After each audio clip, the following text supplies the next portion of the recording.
Chapter 529. As Han Shuo made his way out of the underground cavern, he kept pondering a question that had been bothering him. The 8 elemental energies and the 4 edictal forces didn't seem to include demonic yuan. So what exactly was demonic yuan? The 8 elemental energies and the 4 edictal forces were different. They were all based on the utilization of the energy existing between heaven and earth, using the soul and body of a living being as the foundation. Absorbing or mastering these energies would strengthen one's body and soul, allowing one to become a god that stood above all other living beings. However, whether it was the 8 elemental energies or the 4 edictal forces, they were all powers that had existed since ancient times. Through the extraction and use of this ancient power, cultivators could fuse their bodies with this power and gradually strengthen themselves to become a god. However, the demonic arts that Han Shuo practiced originated from within his body. Although he could improve it by absorbing some strange energy, Han Shuo had never been able to sense the existence of demonic yuan from heaven and earth. This was very surprising to Han Shuo. Those who practiced the 8 elemental energies and the 4 edictal forces all relied on this external source of energy. However, Han Shuo's demonic arts were different from the 8 elemental energies and the 4 edictal forces. It was a process of limitlessly excavating and evolving one's own potential. This seemed to be completely different from the energy that the skeletal staff knew of. From the information he had just obtained, there were many who used other energies to become gods in the boundless universe, such as fear, desire, and so on. As long as one grasped the method to use and absorb these energies, one could also become a god through training. However, those who became gods ultimately relied on external forces. As for the demonic arts that Han Shuo cultivated, the demonic yuan was formed naturally within his body from the very beginning. What surprised Han Shuo was that demonic arts could use some secret techniques to activate demonic yuan, and even form a power similar to the elemental energies. For example, using the mystical glacial spellfire to release demonic yuan through a special method in one's meridians and bones could produce purplish-red demonic flames with extreme heat and cold attributes. Another example was that Han Shuo could use demonic yuan to heal his own internal injuries and even help others recover from physical and mental injuries. This characteristic could only be achieved by gods who practice the Edict of Life. Alternatively, he could use demonic yuan to form some special attacks that could cause the sky to darken. This seemed to be the same as the gods who practiced the element of darkness. In addition, although demonic yuan didn't exist between heaven and earth, Han Shuo could devour some energy for his own use, such as resentment, evil spirits, and other negative energies. He could transform them into demonic yuan and further improve his strength. This was different from those who practiced the 8 elemental energies and the 4 edictal forces. Generally, those who practiced the 12 elemental energies could only absorb the energy that existed between heaven and earth for their own use. After becoming a god, they could only absorb the divine energy of other cultivators of the same elemental energy. They couldn't absorb energy from other elemental energies. However, when Han Shuo carefully thought about it, he discovered that the demonic yuan that naturally formed in his body could not only absorb some evil energies of different elemental energies for his own use, but could also be used to manipulate demonic yuan through different demonic techniques. It could even be formed into energies similar to other elemental energies. From this point alone, demonic yuan was different from the 8 elemental energies and the 4 edictal forces that Han Shuo knew of. After pondering for a moment through the knowledge stored in the tricolored skulls of the skeletal staff, Han Shuo discovered that there was absolutely no knowledge of demonic yuan in those memories. In other words, even the original owner of the skeletal staff, that Midgod, didn't know of the existence of demonic yuan. This was clearly very strange. Han Shuo believed that the division of divine ranks that Midgod knew should be the basic division of all the energies in this universe. Judging from the different cultivation methods of demonic yuan and all other known energies, the strange formation of demonic yuan, and the fact that the Midgod didn't know anything about demonic yuan, Han Shuo came to a very shocking conclusion. Earth, where demonic arts cultivators came from, shouldn't be part of this so-called universe formed from numerous material planes. This was the only explanation that made sense. Otherwise, There was no way that Midgod didn't know of the existence of demonic yuan, because Han Shuo himself knew how powerful those who cultivated in demonic yuan were. He had only reached the carnal realm, but he was already more powerful than the so-called demigods. According to Chu Kanglin, those who broke through the Omen realm could even ascend to the heavens. If such a group of incomparably powerful cultivators existed in this so-called universe, they wouldn't be nameless people. They would have long been known by the gods. In addition, demonic yuan was fundamentally different from the 8 elemental energies and the 4 edictal forces. From this, it could be seen that demonic yuan and demonic arts cultivators didn't belong to this universe at all. Han Shuo was shocked. He let out a light sigh and shook his head with a bitter smile. He was speechless at his own conclusion. However, ever since he started cultivating demonic arts, he clearly understood how powerful demonic arts were. Therefore, his determination to concentrate on cultivating demonic arts had never wavered. Vaguely, Han Shuo sensed that the cultivation method of demonic yuan seemed to be above the 8 elemental energies and the 4 edictal forces. This feeling originated from Han Shuo's many years of cultivation of demonic yuan. However, Han Shuo still didn't know the specifics. Mr. Han Shuo, are you inside? Outside the door, the young lady with a pair of snow-white wings asked in a gentle and graceful voice. Yes. Han Shuo discarded all the messy thoughts in his mind and adjusted his chaotic state of mind. He put on a bright smile, removed the formation in the house, and slowly opened the door. On the open space outside the door, the beautiful young lady with snow-white wings stood gracefully. On her exquisite face, there was a pair of extremely intelligent and deep eyes. This young lady looked completely different from Crozius, but she had inherited the profoundness in Crozius' eyes. That pair of deep, intelligent, and beautiful eyes, when complemented by her beautiful appearance and that pair of snow-white wings, made her so beautiful that she seemed otherworldly. Seeing that Han Shuo had opened the door, the beautiful young lady smiled sweetly and said, "So Mr. Han Shuo is inside. My name is Jasper. I'm very happy that Mr. Han Shuo is willing to become a visiting advisor of War Demon Valley. I've come this time to ask Mr. Han Shuo for some guidance in martial arts." Jasper cultivated in the elemental energy of wind, unlike her father Crozius, who cultivated in the elemental energy of earth. From the aura emanating from her, Han Shuo determined that she possessed the strength of a level 3 destroyer, a little stronger than Himana and Sylph. The strength of the Abyss realm was divided into abyssal troopers, destroyers, Rakshasas, and demons. Among them, Rakshasas were considered to have entered the threshold of demigods, becoming demons and forming a soul body of elemental laws. They were considered base gods that Han Shuo had just learned of. As for what level the 5 great abyssal demon kings were, Han Shuo had no way of guessing until he met them. Martial arts? Hee, Miss Jasper, the martial arts I cultivate in are not quite the same as what you know. However, I can give you some advice, Han Shuo said to Jasper with a faint smile. What kind of advice? Jasper looked at Han Shuo attentively and revealed a very interested expression. She asked Han Shuo, what kind of advice? Every time you cultivate, spend some time meditating, using your soul and mental strength to sense the existence of the element of wind. By doing so, when you form your body of element in the future, you may even be able to form a soul of element without the help of Demon King Manticore, Han Shuo said sternly as he looked at Jasper in front of him. This method of cultivating mental strength was the basic skill of every magus on Profound Continent. However, in the Abyss realm, as they started off by cultivating their physical bodies, they probably wouldn't know how to cultivate mental strength.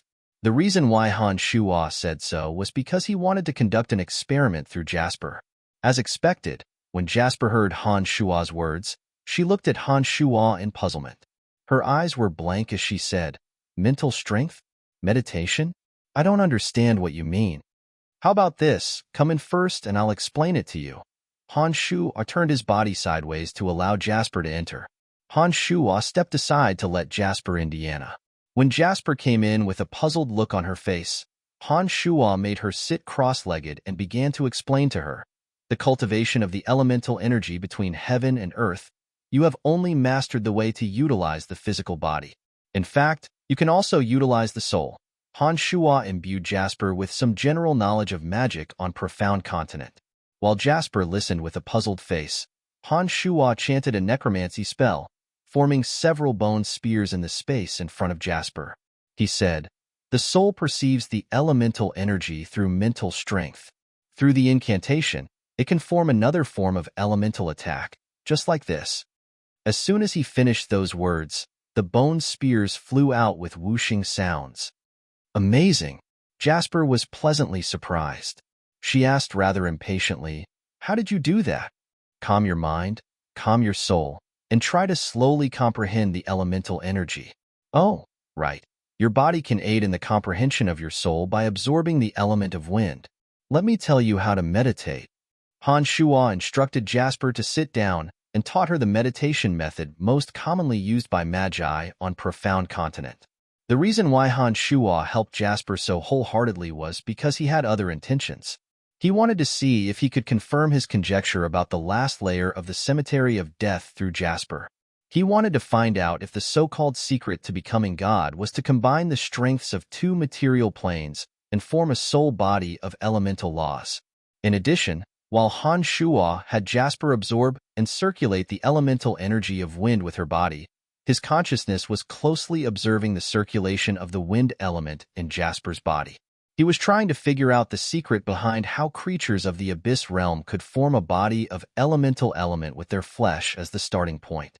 As long as Han Shuo could figure out the secret behind cultivating a body of elemental energy in the abyss realm, Han Shuo would have grasped the secret to becoming God.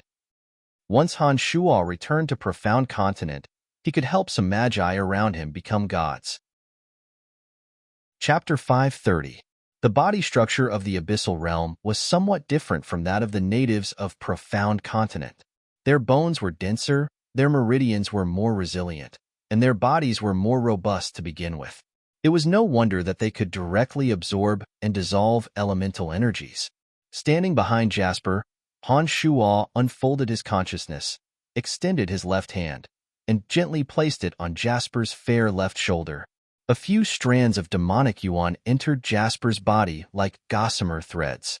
Guided by his consciousness, the demonic yuan slowly circulated inside Jasper's body. He immediately understood some of the differences between Jasper's body and that of the natives of Profound Continent. As he did so, Han Shuo carefully observed the way Jasper's body gathered and utilized the element of wind. He discovered that a cyclone had formed inside Jasper's body. The cyclones formed a mysterious diagram that absorbed the element of wind into the cyclone, and through the cyclone, the element of wind would be stored in the meridians and bones bit by bit. This was similar to how Elizabeth's body of divine favor absorbed some divine energy.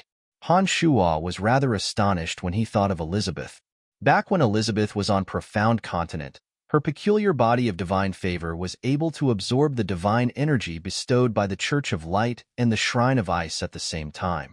This was somewhat contrary to Han Shuo's common sense. Through the information left behind by the mid-god and the skeletal staff, Han Shuo learned that the energy bestowed by the gods of different elemental energies could not be absorbed. However, Elizabeth was clearly an exception. The cyclone in her body was somewhat similar to Jasper's, but she could absorb the divine energy bestowed by the Church of Light and the Shrine of Ice. This was rather strange. Han Shuo pondered for a moment, and soon after, he was enlightened. That Elizabeth could absorb the divine energy bestowed by the Church of Light and the Shrine of Ice. However, that divine energy was probably not divine energy at all. Divine energy was the foundation of a god. They could only obtain divine energy through their own cultivation and the power of faith from their believers. It was absolutely impossible for them to bestow their hard-earned divine energy to their believers. When he thought of this, Han Shuo realized that although Elizabeth's body was special, it was not so special that it would leave him speechless. With one hand on Jasper's shoulder, Han Shuo carefully probed the cyclones within Jasper's body with his demonic yuan under the guidance of his consciousness. His mind was secretly pondering on the method of formation of those cyclones. Han Shuo, is Han Shuo here?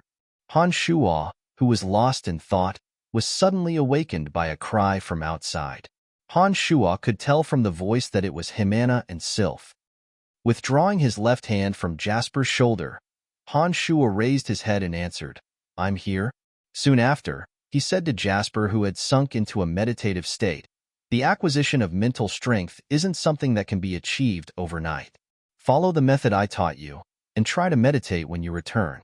After some time, when your understanding of the element of wind and soul has deepened, you will naturally be able to sense the existence of mental strength." "Many thanks, Mr. Han Shuo." Jasper smiled sweetly and stood up from her cross-legged position.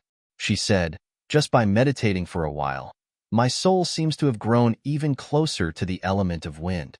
What a miraculous method of cultivation. I have never heard of it before. Mr. Han Shuo is truly a miraculous person." Upon hearing Jasper's words, Han Shuo could not help but carefully sense Jasper's soul with his consciousness.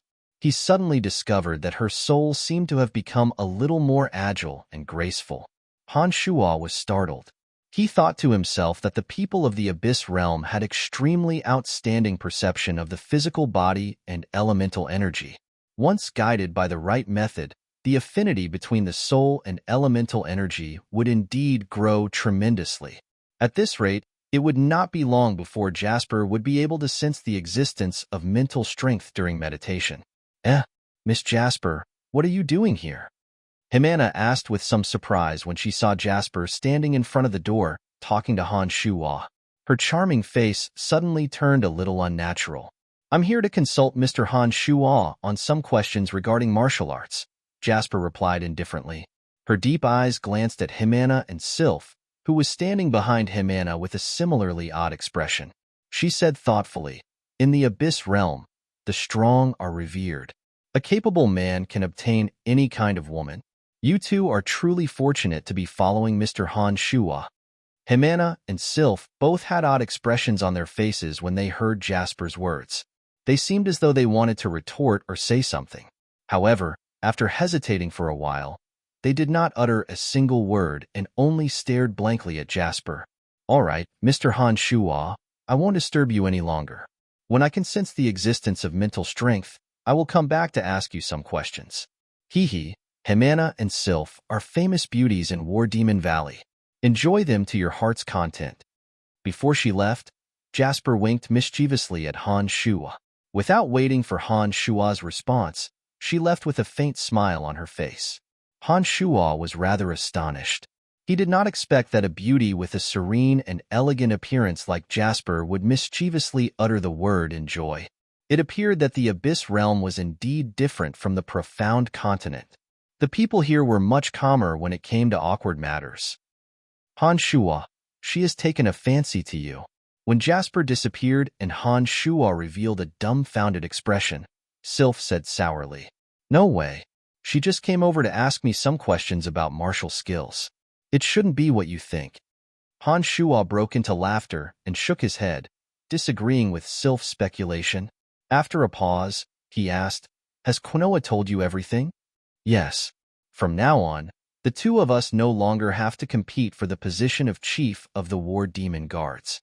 Lord Quinoa has just said that the two of us will belong to you from now on. I heard that it was an order personally issued by Lord Crozius." "Han Shuo, you are truly honored," Himana said smilingly as she looked at Han Shuo. Himana looked at Han Shuo smilingly. She didn't seem to mind that Crozius had given them to Han Shuo as if they were goods. She even seemed a little delighted that Crozius had personally given the order. Han Shuo couldn't understand why. "Han Shuo, Jasper must have taken a fancy to you. Every one of the 6 Rakshasas of War Demon Valley is several times older than her. Moreover, a few of them have guided Jasper in martial arts since she was young. It is precisely because of this that she would not fall in love with any of them.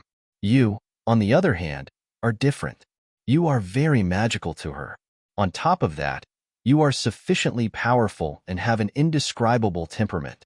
It is only natural that she would fall in love with you at first sight," Sylph stubbornly explained according to her own understanding of the matter.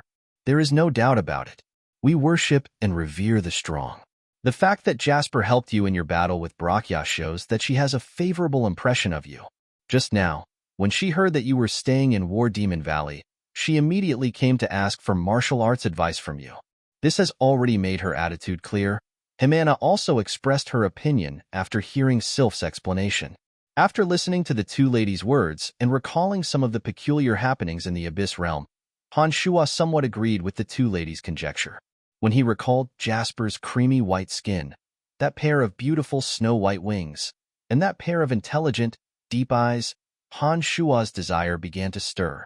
Looking at Sylph and Jimena before him, Han Shuo suddenly let out a mischievous laugh and said, "Since Crozius has gifted the two of you to me, does that mean that I can do whatever I want with you?" Jimena and Sylph exchanged glances and surprisingly replied in a natural and unrestrained manner, "Of course." With a carefree laugh, Han Shuo reached out to grab Jimena and Sylph by their waists. Han Shuo lifted both of them up at the same time.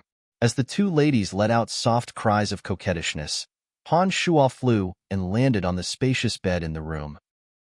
Jimena and Sylph's green and purple eyes simultaneously revealed a pair of lustful, seductive expressions, as though they were ready to be devoured by Han Shuo at any moment. The body structure of these two alien ladies was not quite the same as that of an average human. On their chest and abdomen, there were naturally formed armors. On their shoulders, elbows, and knees, there were even protruding spikes.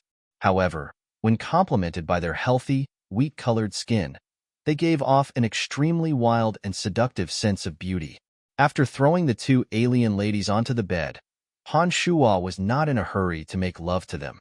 Instead, he reached out and caressed the protruding spikes on their elbows and shoulders. He clicked his tongue in wonder and said, "How magical! And on your chests, these naturally formed armors, those patterns are so beautiful. The spikes protruding from their bodies and the naturally formed armors seem to be the most sensitive parts of these alien ladies." As Han Shuo exclaimed in admiration and rubbed his hands wantonly on these parts, the two seductive alien ladies started panting at the same time, their faces flushed as though they were on fire. Ugh! The two ladies panted softly as the spikes on their shoulders, elbows, and knees retracted bit by bit into their bodies. Under Han Shuo's gaze, the beautiful armors covering the important parts of their chest and abdomen slowly turned the same color as their skin. They also lost their sturdy defensive power bit by bit, exposing their tender and firm breasts and the lush grassy ground. "No, I like the way you two have spikes protruding from your bodies. I think you two look even more seductive and sexy like this."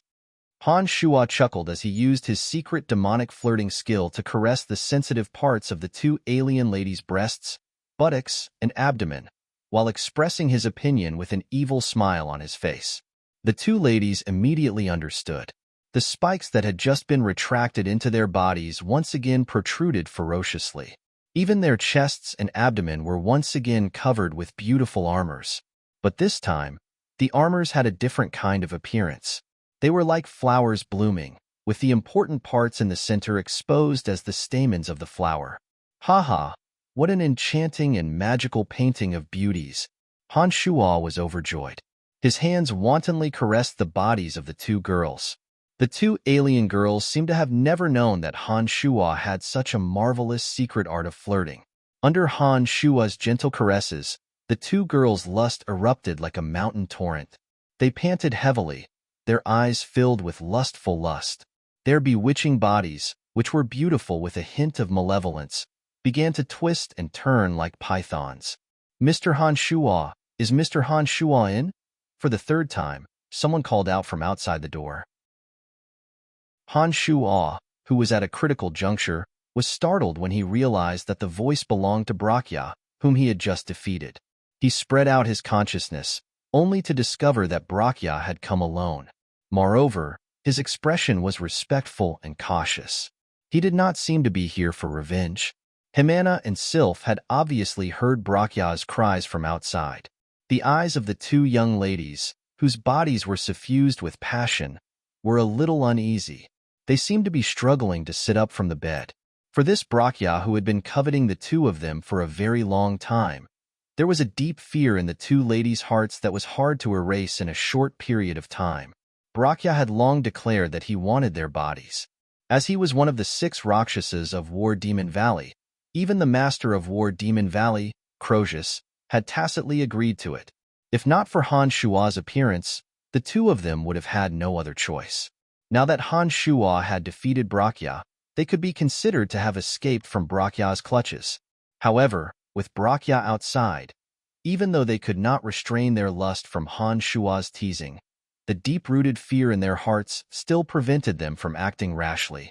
However, it was obvious that Han Shua would not let the two ladies have their way. Hearing Brakya's call from outside and looking at the two charming alien ladies below him, Han Shua's heart was filled with another extremely intense desire to possess them. This desire was stronger than Han Shua could have imagined. Therefore, not only did Han Shua not let go of the two ladies' chests, he even increased his strength and pressed down, preventing the two ladies from getting up from moving. "I'm here. But please wait a moment, Mr. Brakya. I'll be ready soon," replied Han Shua loudly from inside the room. Under the pleading gazes of the two alien ladies, he suddenly pounced on Himana. His forceful object ferociously poured into the beautiful place covered with sparkling water droplets. "Oh!" A moan that sounded like a moan or a sob escaped from Himana's mouth uncontrollably. Under the incessant teasing of the secret demonic arts, Himana, who had long been unable to restrain her desire, was completely filled. That intense stimulation and pleasure was simply uncontrollable. Outside the pavilion, Brakya, the level 2 Rakshasa, who was sitting on the back of a giant ghost-faced spider, had his originally respectful expression turned incomparably ugly. Listening to Himana's incomparably enchanting moans from inside the room, Brakya clearly understood what was happening inside. One could well imagine how depressed and sullen he was. That beautiful and enchanting body in the room should have been his to enjoy. However, at this moment, he was not the one riding on top of it. All he could do was listen respectfully from outside, imagining how carefree and comfortable it must have been inside. However, his strength was inferior to the other party. Even if he was filled with rage and resentment, it was of no use, especially after Lord Crozius had personally given the order. He had no choice but to come over and apologize in order to seek the forgiveness of this powerful dragon. Beautiful music that could stir one's heart and soul reverberated in Brakya's ears, causing his sullen and depressed face to turn ashen. This was even more unbearable to him than if he were to be killed on the spot. However, as a level 2 Rakshasa, Brakya's mental fortitude was also outstanding. He firmly suppressed the thought of recklessly charging in and fighting Han Shua to the death. He bitterly endured the sounds that made him want to vomit blood. "Bear with it. I must bear with it. There will be a chance for revenge. There will definitely be." Brakya's body shivered as he constantly hypnotized himself. Inside the room, while using his consciousness to spy on Brakya, Han Shua was vigorously conquering the beautiful body beneath him. He felt an incomparable pleasure. On the one hand, it came from the wonderful figure beneath his crotch. The wonders of this alien lady were beyond his expectations. It was as though there were thousands of tendrils wrapping around his strong object, giving Han Shua a sense of ecstasy that he had never experienced before. Alien ladies are indeed different. This trip to Profound Continent was truly not in vain. Han Shua thought to himself. Another kind of pleasure came from his soul. When he thought of how Brakya, the man who should have Himana and Sylph, could only watch helplessly as he enjoyed Himana, Han Shua almost couldn't restrain himself from cheering out loud when he thought of how Brakya was just outside. What made Han Shua even more excited was that while he was vigorously conquering Himana, he could feel that his state of mind in the carnal realm seemed to have reached an extremely mysterious realm. The demonic yuan in his body did not need to be manipulated by Han Shua. It flowed rhythmically from the demonic infant and circulated within his body according to the path of demonic arts cultivation. While this made Han Shua overjoyed, it also gave him a deeper understanding of the problem of breaking through to the carnal realm. He understood that as long as he did things as he pleased, not only would his state of mind rapidly improve, even his demonic yuan would become richer and more vigorous. After an unknown amount of time, Himana, who was beneath him, had fainted and was on the verge of death. Han Shua pulled himself up and grabbed Sylph, who was overflowing with lust. and continued his conquest of Sylph. Wait a minute, wait a minute. How long has it been? This damned mutated human. He's humiliating me on purpose. Damn it, damn it. Should I fight it out with him? Outside the room, Brakya gnashed his teeth hatefully, cursing all 18 generations of Han Shua's ancestors in his heart. Chapter 531. Brakya waited in torment for an unknown amount of time before he saw Han Shua casually draped in a black-green warrior's attire. Wearing a satisfied smile on his face, he walked out of the room while holding his baggy trousers. Looking at the satisfied smile on Han Shua's face, Brakya was so angry that he wanted to vomit blood. However, he had no choice but to squeeze out a sincere apologetic smile. It was just that this smile appeared extremely ugly and awkward. Mr. Han Shua, I was in the wrong earlier. I have come this time to apologize to you. I hope you can forgive my recklessness. Han Shua, who was comfortably stretching his body, narrowed his eyes and looked at Brakya. He was secretly prepared to deal with Brakya's attack at any time. Upon hearing Brakya's apology, Han Shua was startled. Soon after, Han Shua's eyes shone with a strange light as he stared blankly at Brakya. Under Han Shua's strange gaze, Brakya was obviously not used to it. He slowly lowered his head, not daring to meet Han Shua's malicious gaze. His voice became a little softer. I hope Mr. Han Shua can forgive me. Han Shua responded with a nasal sound. Soon after, without looking at Brakya, he turned around and returned to the room. Brakya creased his brows. He suddenly raised his head to look at Han Shua's back and softly cried out, Mr. Han Shua, have you forgiven me? Yes, I have. You can leave. As long as you don't offend me, I can't be bothered with you. Han Shua could tell that Brakya wasn't sincere in his apology. He wasn't interested in feigning civility with him either. He coldly added, however, if you plan to retaliate against me, I hope you are well prepared. Otherwise, if I survive, I won't even give face to Crozius. I think you understand what I mean. Behind Han Shua, upon hearing Han Shua's words, Brakya's pupils abruptly shrank. He viciously glared at Han Shua's back, as if he had the desire to immediately make a move. However, he was also clearly hesitant. Just when he could not make up his mind to make a move, Han Shua had already walked into the room. Brakya took a deep breath, as though he was trying to swallow his resentment. The next moment, he even revealed a faint smile and said, Mr. Han Shua is now a visiting advisor of my War Demon Valley. From now on, we are on the same side. It's just two women. I, Brakya, am not a petty person. Very well. Han Shua replied coldly. In his heart, he began to attach more importance to this Brakya. To be able to endure to such an extent, even if his strength wasn't sufficient, he was definitely a ruthless person. Either this person didn't make a move, or once he did, he definitely couldn't be underestimated. Oh, right. Other than apologizing, according to Lord Crozius' instructions, you are to come to the War Demon Grand Hall 2 days from now to participate in the meeting to discuss how to deal with Venomfang Castle.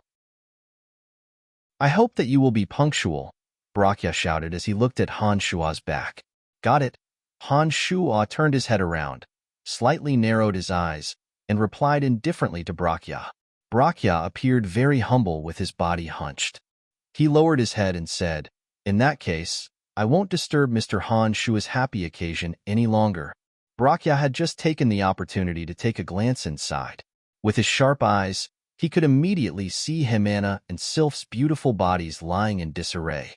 He was afraid that when he raised his head, Han Shua would notice the killing intent in his eyes that he couldn't completely conceal. Therefore, he didn't dare to raise his head to look at Han Shua. However, when one's consciousness had reached the realm that Han Shua had reached, even if he didn't deliberately use his consciousness to spy on Brakya, he could still clearly sense Brakya's extreme hatred towards him. His self-righteous attempt to cover it up only made Han Shua feel that it was laughable. It didn't have any effect at all. What a pitiful fellow. I reckon he must be quite angry this time. Hee, you deserve it for trying to snatch women from me. Looking at the two snow-white mermaids on the large bed, and then at Brakya whose shoulders were still twitching as he walked away, Han Shua viciously muttered to himself in a low voice. His voice was neither loud nor soft. However, with Brakya's strength as a level 2 Rakshasa, he should have been able to hear it. Brakya's body suddenly staggered and trembled for a moment before he steadied himself. With his back facing Han Shua, Brakya seemed to be hesitating whether he should immediately fight Han Shua to the death. Under Han Shua's callous gaze, Brakya finally held back and disappeared before Han Shua's eyes in a somewhat miserable manner. What an extraordinary character! What a pity! Han Shua muttered to himself. With a thought, he activated his demonic arts. Clang! The door to the room was suddenly shut. Looking at the two beautiful ladies on the bed, the corners of Han Shua's mouth hooked into a satisfied smile. After slightly decorating the room, Han Shua once again descended into the secret underground chamber that Earth Elite Zombie had excavated. He took out the skeletal staff and, following the connection between him and Little Skull, Han Shua's soul descended into the netherworld. This was a canyon covered with white bones and mountains of rotting corpses. The aura of death in this place was extremely dense. At a glance, the entire space seemed to be shrouded in the pure element of death. The grayish-white aura of death lingered in the air. Many formidable undead creatures were nurtured in this bizarre place. Evil knights, mummy lords, old fey zombies, bone devils, and other high-level undead creatures could be seen everywhere in this canyon that Tanai could see.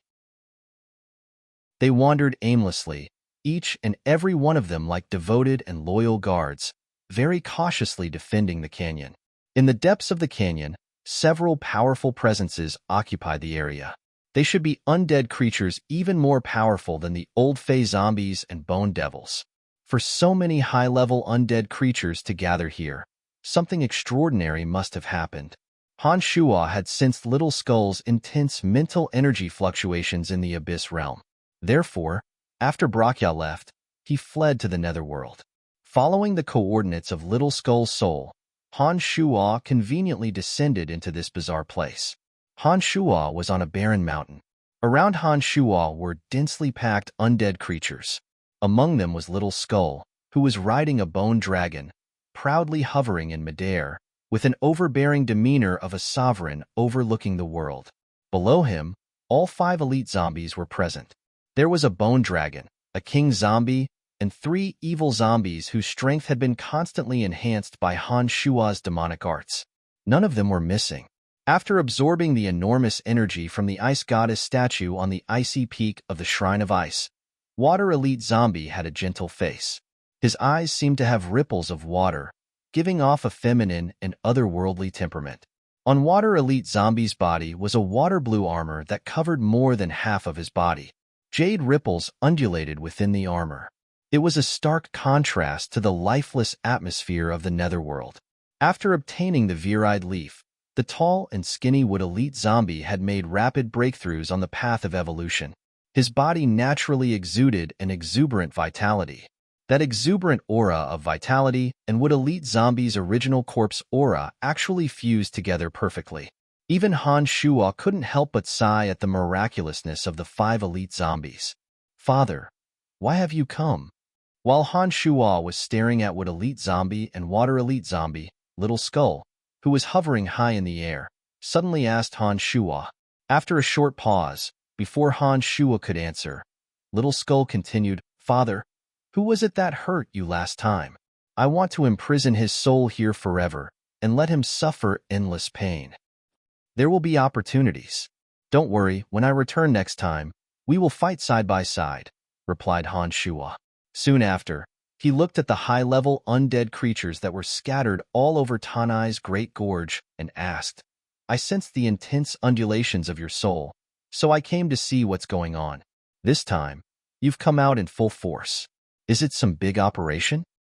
"Yes, Father. I sensed an extremely powerful creature in that Tanai's Great Gorge in front of me. This creature has surpassed the Bone Dragon and King Zombie. It is a serious threat to my path of expansion. Therefore, this time I came to exterminate it and occupy that nether valley. I want to see why this place can breed so many high-level undead creatures," replied Little Skull. After hearing Little Skull's words, Han Shua couldn't help but pay more attention to that great gorge. Through what he sensed just now, Han Shua already understood that the Great Gorge was different from other places in the Netherworld. The element of death in this place, called Nether Valley, was much denser than in other places. In addition, there were several powerful auras concealed within, which also piqued Han Shua's curiosity. After absorbing the origin crystal of death, Little Skull cultivated the body of death element and the soul of death element at a speed that even surprised Han Shua. According to Han Shua's new understanding of the hierarchy of gods, he understood that Han Shua was already a base god of death. A Little Skull at this level was absolutely abnormally powerful in the Netherworld. Han Shua really didn't expect that Little Skull would so quickly discover an existence of the same level as him. After staying in the Abyss Realm for some time, Han Shua, who understood the cultivation methods of the Abyss Realm, knew that Little Skull had started using the element of death by cultivating his bones in the Netherworld. The path he took was equivalent to the path of the creatures of the Abyss Realm. However, because his soul had received a portion of Han Shua's memories, in addition to many fortuitous encounters, and with the help of the origin crystal, he was able to form the soul of elements so quickly. Because he had used the element of death to forge his bones from the very beginning, his body of element was formed as well. When he thought about it this way, Han Shua realized that Little Skull should be extremely familiar with the attacking methods of bones. And after his soul had fused with the element of death and formed the soul of element, if Little Skull could become proficient in using necromancy magic, he would definitely become even more powerful. Although Little Skull had received a lot of Han Shua's memories at that time, Han Shua's knowledge of necromancy magic was still half-baked. Therefore, Little Skull did not know how to use advanced necromancy magic. Now, as Han Shua looked at Little Skull before him, he suddenly had the idea of imprinting the memories of necromancy magic onto Little Skull. Chapter 532. There had always been a mysterious connection between Han Shua and Little Skull. This was because Little Skull was refined from Han Shua's own blood essence, mixed with some random materials. Later on, Han Shua left a permanent mark on Little Skull's soul through the Seal of Darkness. However, due to some unforeseen event that even Han Shua was unaware of, a portion of his memories was also transferred to Little Skull. It was precisely because of his high starting point and the support of demonic arts that Little Skull was able to evolve into the base god realm at a speed that left even Han Shua flabbergasted. Now that Little Skull had formed a soul of element in the base god realm, Han Shua believed that Little Skull would be able to make a breakthrough even faster and truly become a so-called god, once he received some more quintessential magical knowledge of the element of death. Han Shua looked at Little Skull and transmitted, "Let me give you some memories. They may help you understand the element of death faster and help you improve your strength." Little Skull, who was riding the skeletal dragon, appeared somewhat stunned after hearing Han Shua's words. His purple demon eye glinted with puzzlement as he stared at Han Shua and asked, "Father, what memories?" "Some techniques of using the element of death on the soul. Given your current affinity with the element of death, once you understand how to use the element of death, you will certainly become even more powerful," Han Shua explained. Little Skull was the well-deserved master of this group of undead creatures. Before them, Little Skull had absolute prestige. However, when facing Han Shua, Little Skull had always been obedient. He had never disobeyed Han Shua's orders. After hearing Han Shua's words, Little Skull did not waste any time. He immediately leaped down from the skeletal dragon and stood before Han Shua. He looked at Han Shua and asked, "Father, what should I do?" Han Shua's consciousness in the carnal realm possessed all kinds of wonderful uses. Given the mysterious connection between him and Little Skull, it was not difficult for him to use his consciousness to transmit his memories of necromancy magic to Little Skull. Especially since Little Skull's soul had become one with the element of death, Han Shua was even more confident. "Is this place safe for now?" Han Shua did not act immediately. He looked at Tanai's high-level undead creature in the distance and asked Little Skull. In this netherworld, Little Skull, who had cultivated to base god of death, had a deeper understanding of this region than Han Shua. Therefore, Han Shua first asked Little Skull before he acted. Little Skull's purple demon eye swept across the Nether Valley in the distance, and then to the 5 elite zombies beside him.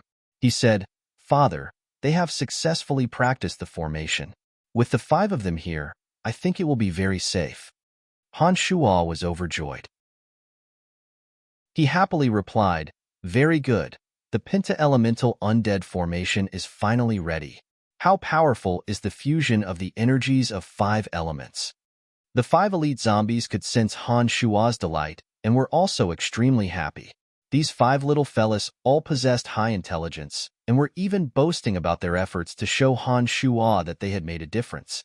Han Shuo did not know whether to laugh or cry. "Don't worry, father. That formation is very powerful. Even if I'm inside, I won't be able to escape if the 5 of them go all out to kill me," Little Skull replied. Han Shuo was delighted to hear those words. Han Shuo only knew a little about the power of the Penta-Elemental Undead formation from Chu Kanglin's memories. But to be honest, Han Shuo was not too sure if it would be of great help to him. Now that Little Skull said that even with his current base god realm, he would not be able to escape from the Penta-Elemental Undead formation, Han Shuo knew that the power of the Penta-Elemental Undead formation would not be weak. Most importantly, the power of the Penta-Elemental Undead formation was not static. As long as the 5 elite zombies continued to evolve, the power of the Penta-Elemental Undead formation would increase exponentially. Given Han Shuo's understanding of the 5 elite zombies, he believed that the Penta-Elemental Undead formation would one day bring him an enormous surprise. "Very well, let's begin." Han Shuo stood in front of Little Skull. He extended his hand and gently placed it on the sparkling white skull of Little Skull. Han Shuo's consciousness expanded, and his eyes flashed with black lightning. He stared fixedly at the little skull in front of him. The memories of necromancy magic in his consciousness were extracted like silk being peeled from a cocoon. Under the guidance of his consciousness, these memories took the form of specks of starlight and slowly converged into the soul of Little Skull through Han Shuo's large hand that was gently placed on the Little Skull's skull. The usage of the soul consciousness memory transfer demonic art required extremely exquisite techniques, as well as a proficient understanding of the soul to be able to use this method. Memory transfer. Although it did not require too much technique and knowledge to be the one receiving the memories, it required extremely powerful soul energy. Otherwise, a fragile soul would not be able to withstand the invasion of the consciousness before the memories even entered the soul. The soul would be destroyed in an instant, with no chance of recovery. It was precisely because the memory transfer was too dangerous that Han Shuo was so cautious. At first, his consciousness only carried some extremely weak and simple memories and tried to enter the soul of Little Skull very slowly. He was afraid that the soul of Little Skull would not be able to withstand it and lead to an irreversible tragedy. As it turned out, the soul of element formed after the Little Skull had fused with the origin crystal of death was much stronger than Han Shuo had expected. The memories of basic necromancy magic entered the soul of Little Skull without any delay. Moreover, the Little Skull quickly absorbed and digested them in a way that Han Shuo could not understand. Han Shuo felt neither sorrow nor joy in his heart. Only his eyes shot out rays of black lightning. Through his right hand, he used the most exquisite method of using his consciousness to transfer the memories to Little Skull bit by bit. Although the memory transfer was very dangerous, it did not consume too much of the magical yuan. It mainly required the caster to comprehend the correct application of the details and have a deep understanding of the existence of the soul. At this moment, Han Shuo's many years of practicing necromancy magic and deep understanding of the soul showed its advantages. Necromancy magic had very high requirements for a person's understanding of the soul. Han Shuo was quite accomplished in this aspect. Due to his familiarity with the soul, he did not encounter any difficulties in the first memory transfer and released the memories with great precision. In this area filled with many high-level undead creatures, Han Shuo and Little Skull were using a profound method to carry out the most exquisite application of demonic arts to the consciousness. If nothing went wrong, it would not take long before Han Shuo could transfer all his years of understanding of necromancy magic into the soul of Little Skull, allowing the Little Skull to have a deep understanding of necromancy magic in the shortest amount of time. However, it seemed that the heavens were not in their favor. Midway, two extremely violent and dangerous waves suddenly descended, one after the other. A kind of evil soul energy suddenly erupted and was suddenly produced within the little skull's body. This evil energy definitely had nothing to do with the little skull. It was very obviously predatory. Not only did it want to intercept the memories that Han Shuo had transferred to the little skull, it also seemed that it would not let go of the little skull and Han Shuo's soul. As soon as it appeared, it began to frantically snatch. Han Shuo, whose eyes flashed with black lightning, could clearly see the evil purple light circulating within the little skull's purple eye. Han Shuo could feel that the evil soul energy that suddenly surged out of the little skull's body came from the purple demon eye that little skull had always worn on his left eye socket. This purple demon eye was forcibly dug out by the little skull from the statue of the great goddess Dadera worshipped by the forest troll in the holy land of the forest troll. When the purple demon eye was first worn by the little skull, both Han Shuo and the little skull felt an evil energy invading them at the same time.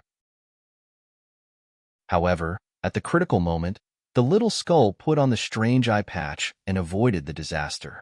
Since then, the little skull had been wearing the strange eye patch for a long time. The eye patch seemed to have the effect of suppressing the evil energy of the purple demon eye, so the little skull was safe and sound.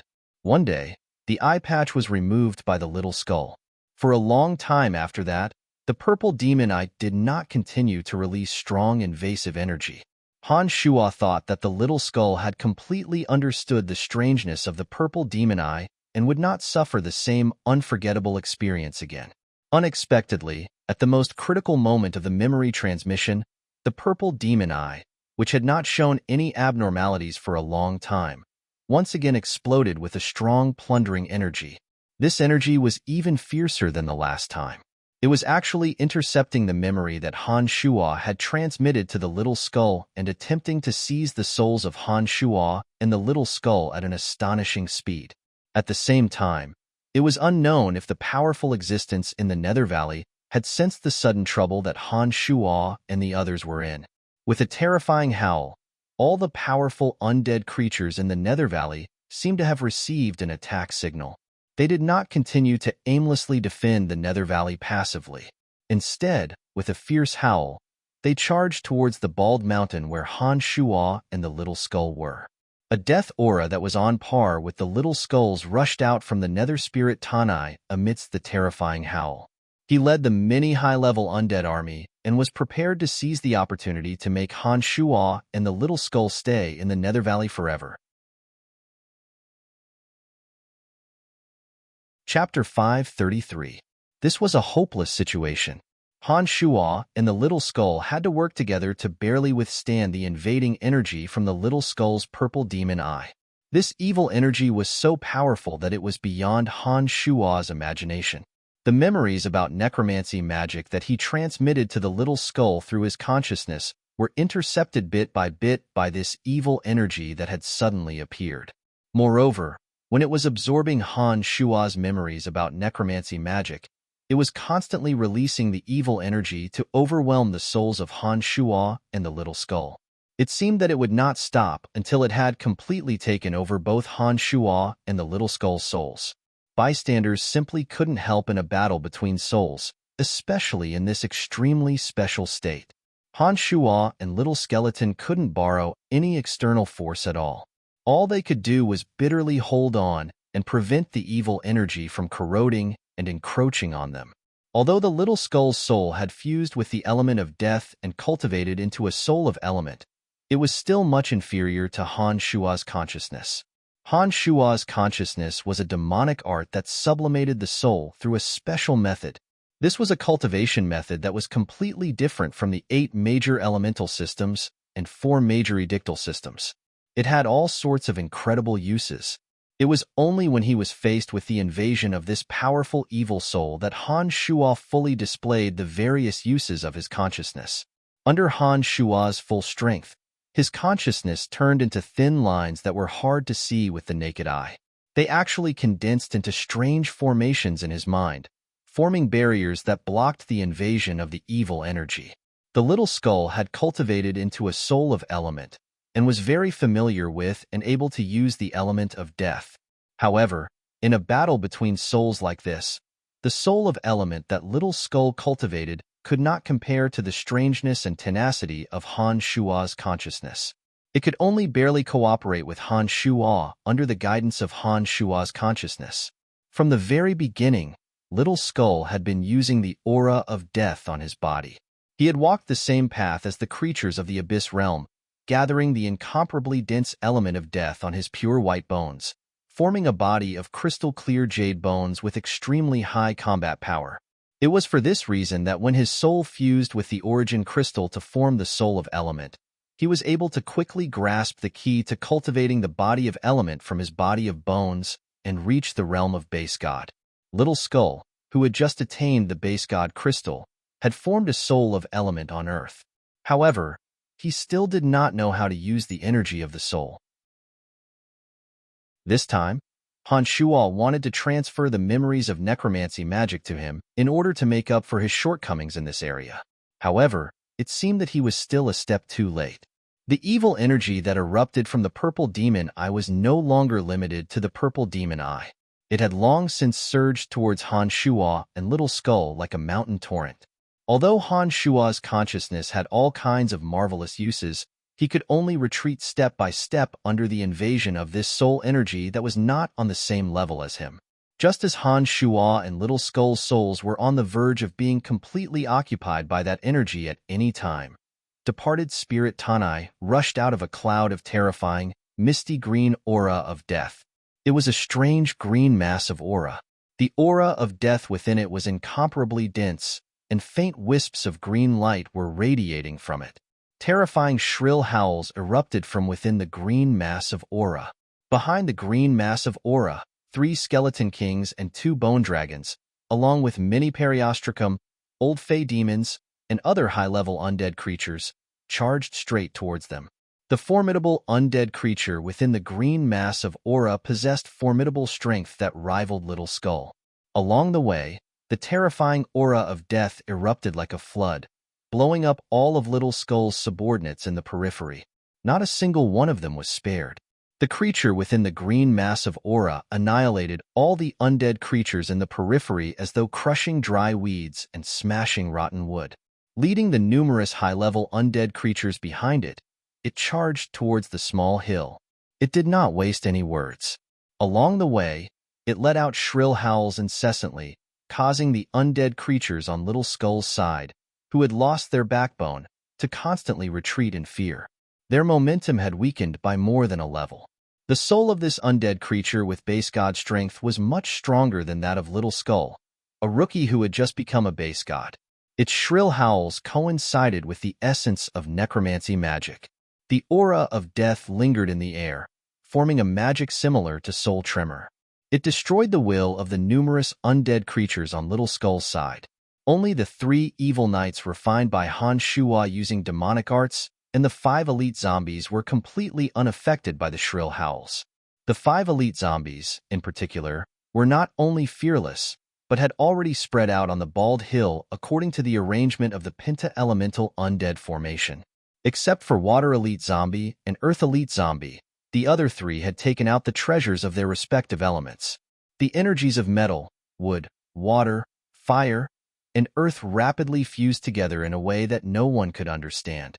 Suddenly, chilly winds blew within the penta-elemental undead formation. Colorful cyclones formed out of thin air. Sinister, ruthless, frigid, and all kinds of auras that could suppress one's willpower spread out from the great formation.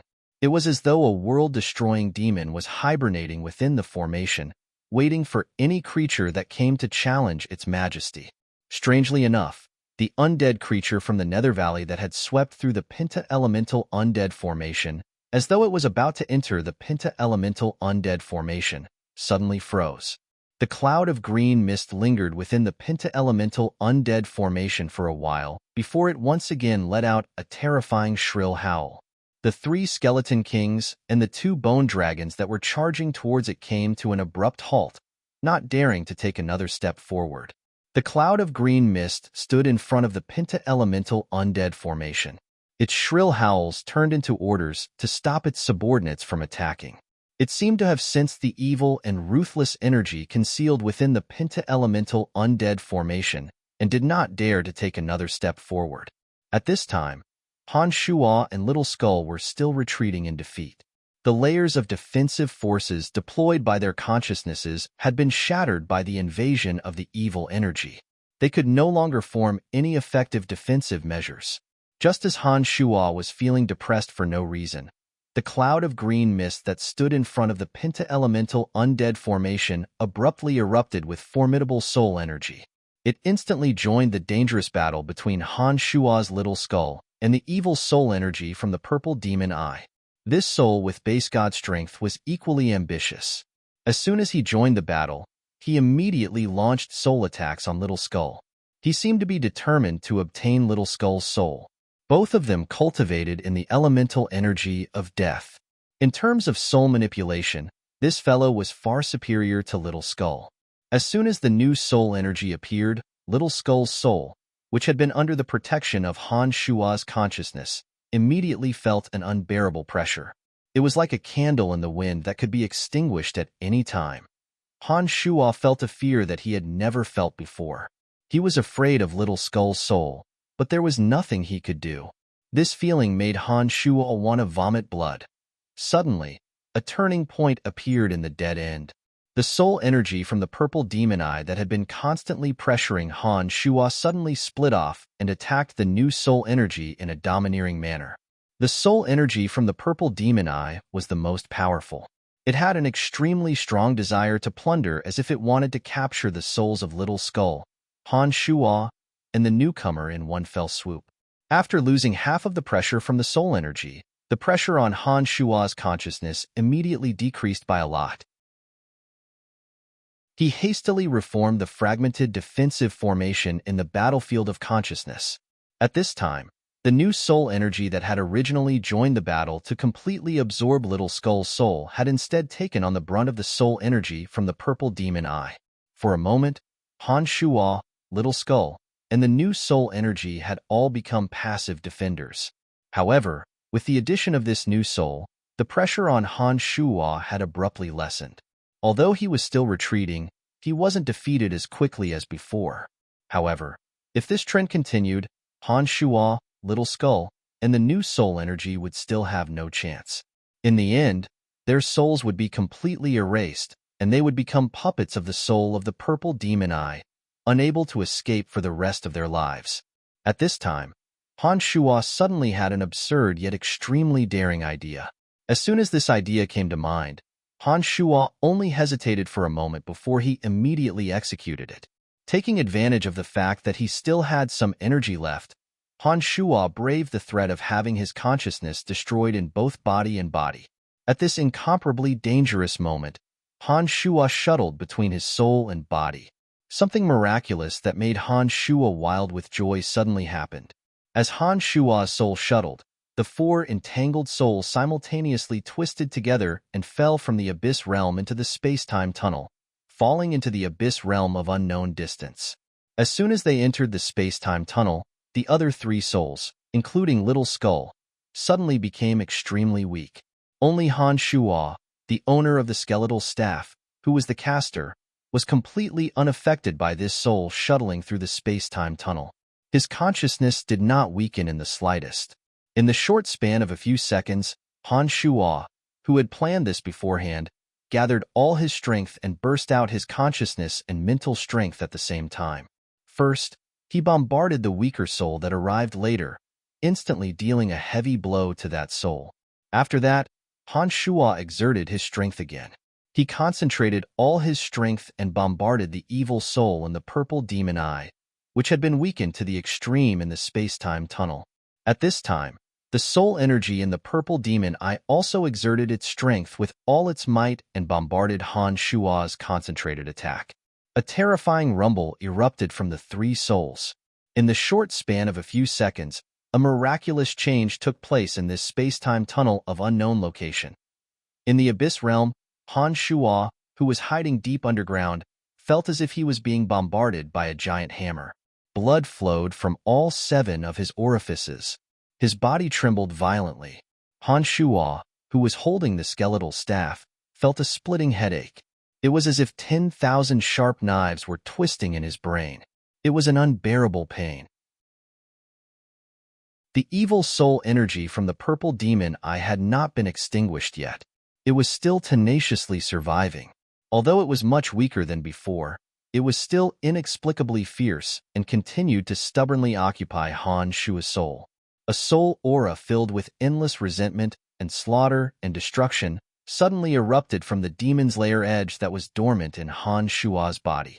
This vile soul of the demon's lair edge, which contained the negative energy of thousands of souls, finally erupted at the most critical moment after fusing with the origin crystal of destruction. The vile soul within the demon's lair edge converged with the power of Han Shuo's consciousness and ruthlessly bombarded the soul in the purple demon eye that was crazily counterattacking. Rumble. It was as if a huge explosion had occurred in Han Shuo's brain. 7 blood arrows shot out from all 7 of his orifices. Han Shuo's majestic body also fell to the ground, as if he had lost all signs of life. After a long time, Han Shuo didn't know how much time had passed. The first thing he felt was a splitting headache. He first felt the rumbling explosion in his brain. For a moment, Han Shuo even thought that he had died. After a while, Han Shuo gradually regained consciousness. Suddenly, pieces of disorderly memories flooded into Han Shuo's brain. His eyes were blank, staring blankly in front of him. He opened his mouth and muttered, "Who am I? I am Dadera. I am Han Shuo. I am Lich Haley." All kinds of memories flooded into Han Shuo at once. It was as if he had become 3 people. His brain was filled with the memories of 3 people. Han Shuo found it hard to adapt to the splitting headache. As he muttered blankly to himself, his brain rapidly reorganized and sorted out the disorderly memories. Han Shuo mumbled to himself for a long time in this position. He didn't know how long it had been. Suddenly, Han Shuo, who had maintained this position for a long time, burst into wild laughter. He laughed so hard that blood flowed out of his mouth. His left hand grasped the skeletal staff, and his right hand held the demon's lair edge. He said in a wild voice, "Lo God Dadera, base god of death, Lich Haley. Haha, I have erased their soul imprints and occupied their memories. The demonic separation is a success. Waha, the heavens are on my side, the heavens are on my side." While Han Shuo was laughing heartily, the skeletal staff in his left hand and the demon's lair edge in his right hand were transforming. Like liquid, they slowly formed into 2 human silhouettes. After a while, 2 identical Han Shuo transformed from the skeletal staff and the demon's lair edge appeared. Han Shuo pointed at the Han Shuo transformed from the skeletal staff and said, "Base god of death, it's me." Then, he pointed at the Han Shuo transformed from the demon's lair edge and laughed maniacally, "Lo god of destruction, it's me. Haha, it's all me. After the demonic separation, it's all me." This is the outer body incarnation of the demonic path that can only be discovered but not sought. I'm rich, waha.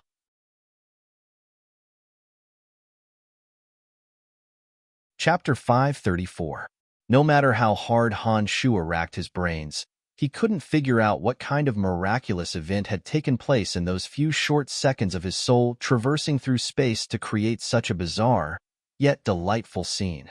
The original imprints of Logod Dadera and Base God of Death Haley had been erased and replaced by all of Han Shuo's memories and consciousness.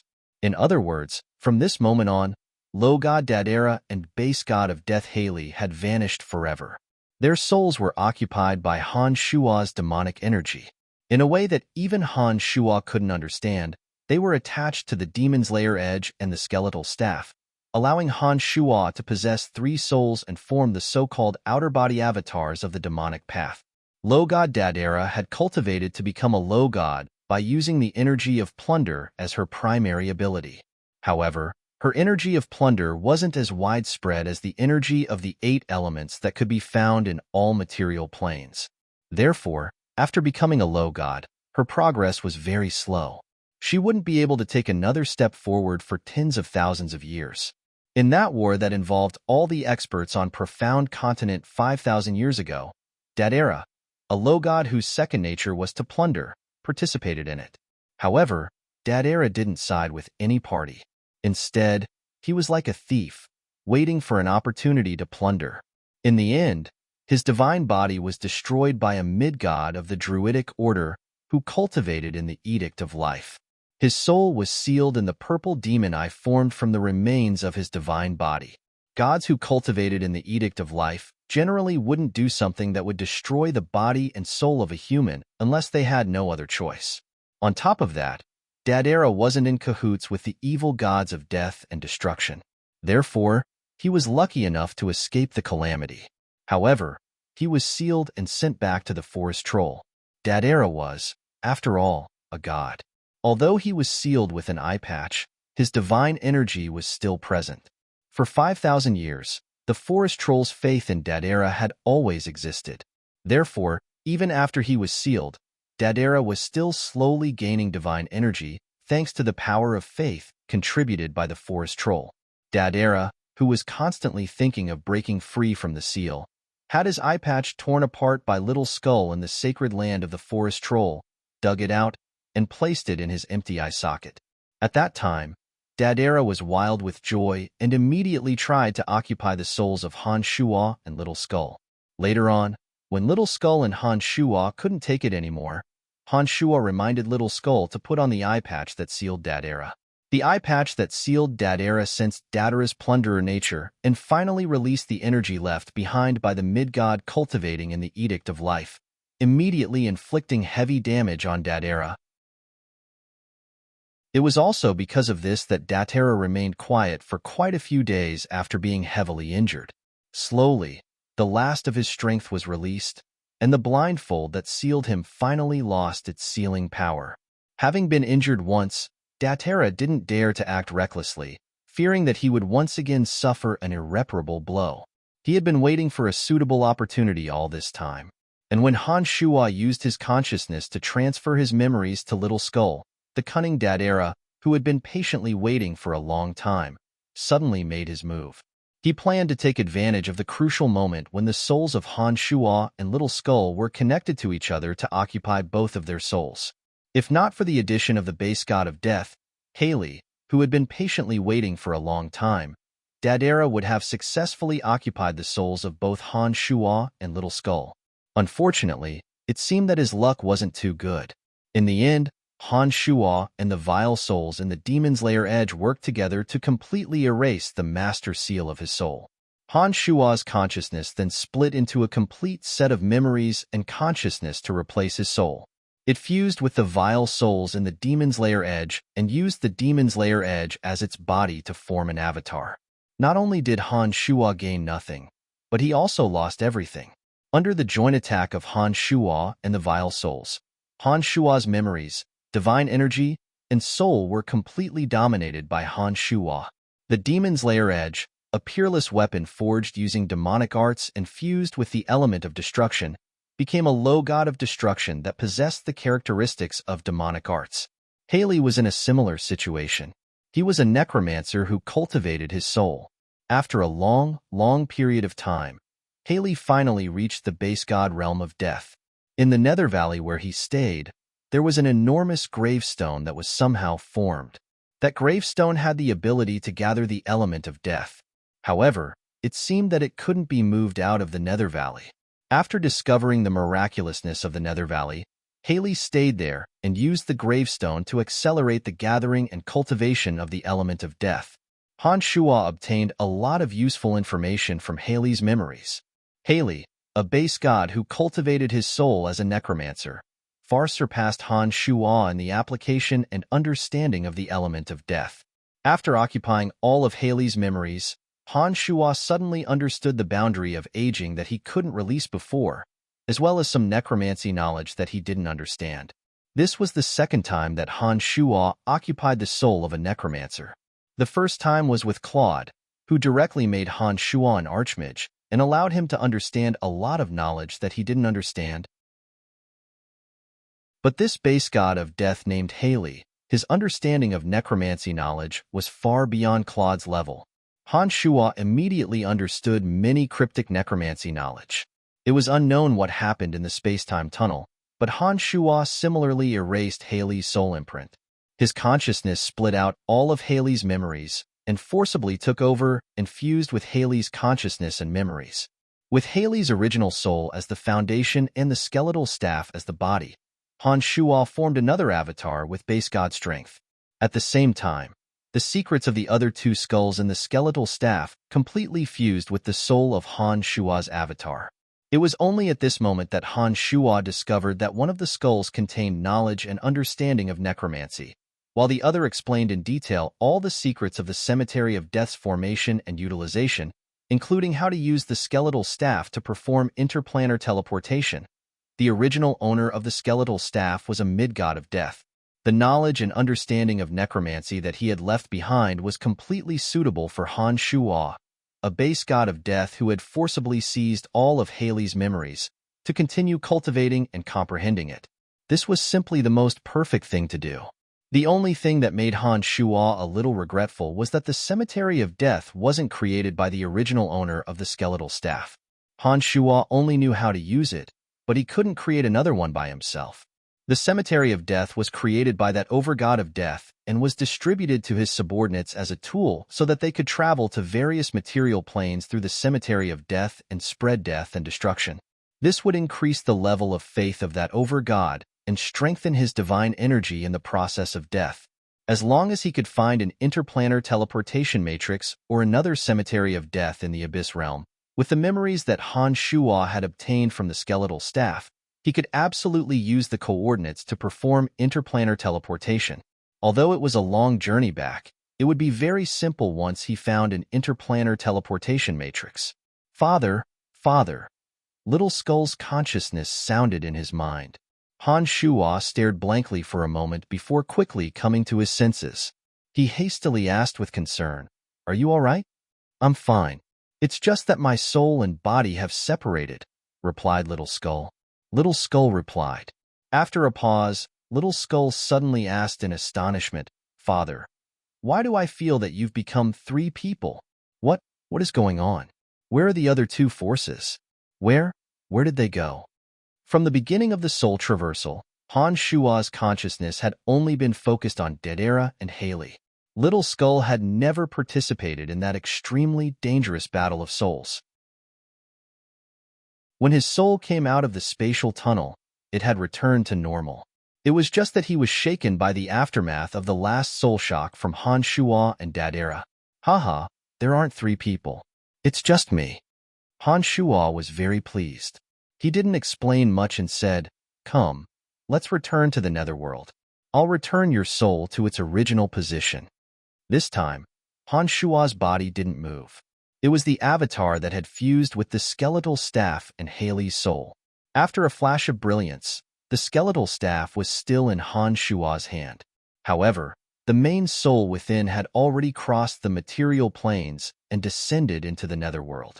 In the netherworld, the body of the skeleton formed by Han Shuo's consciousness was still resting on the Little Skull's shoulder. However, after losing their souls, the two skeletons without any consciousness appeared rather strange.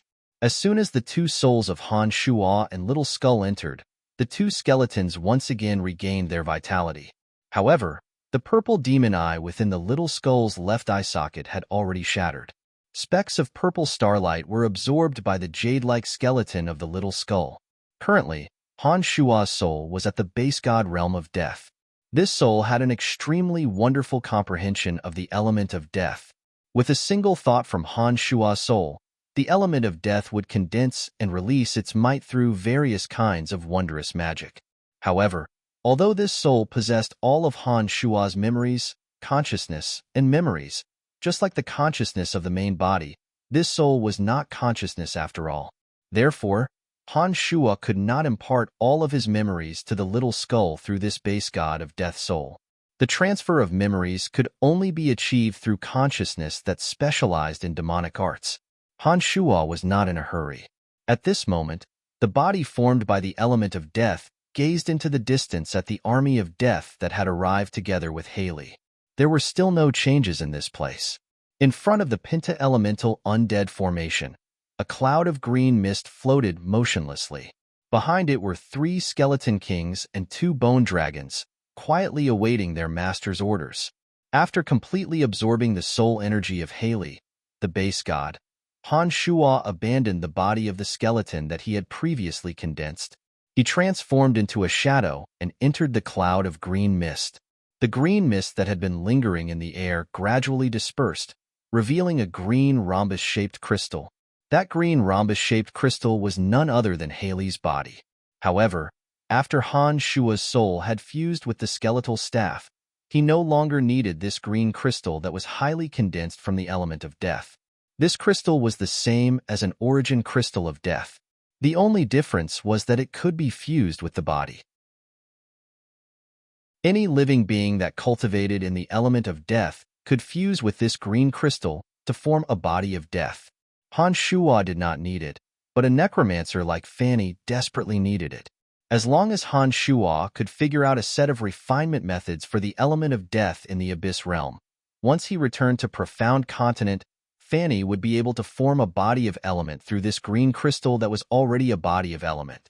Han Shuo's soul enveloped the green crystal and emanated the majesty of Haley.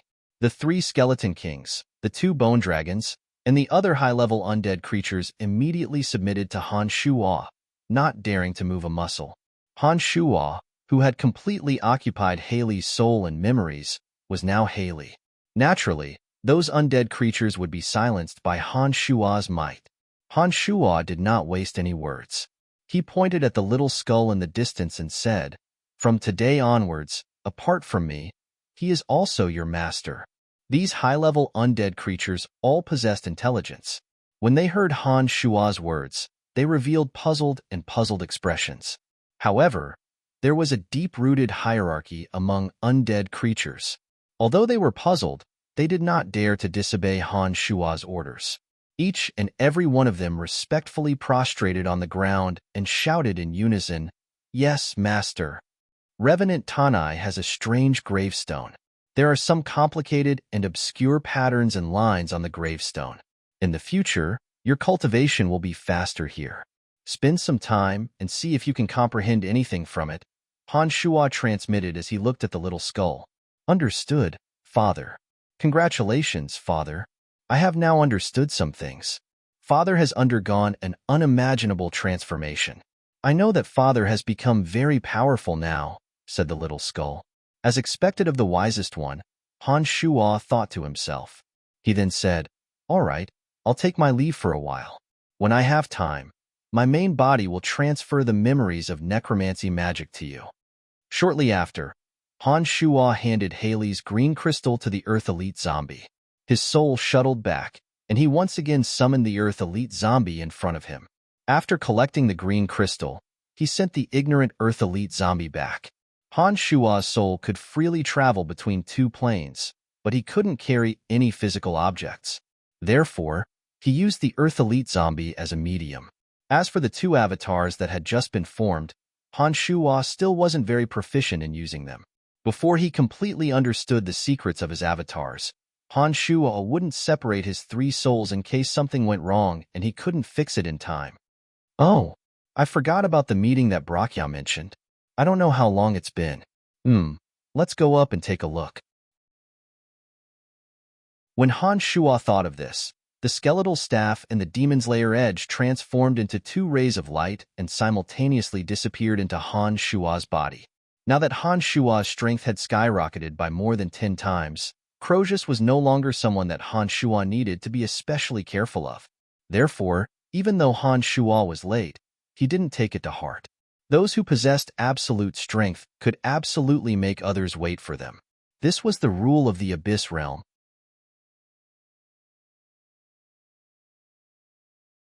Chapter 535. Han Shuo, where are you? Lord Crozius has sent an emissary to urge you to go to the War Demon Grand Hall as soon as possible to discuss important matters.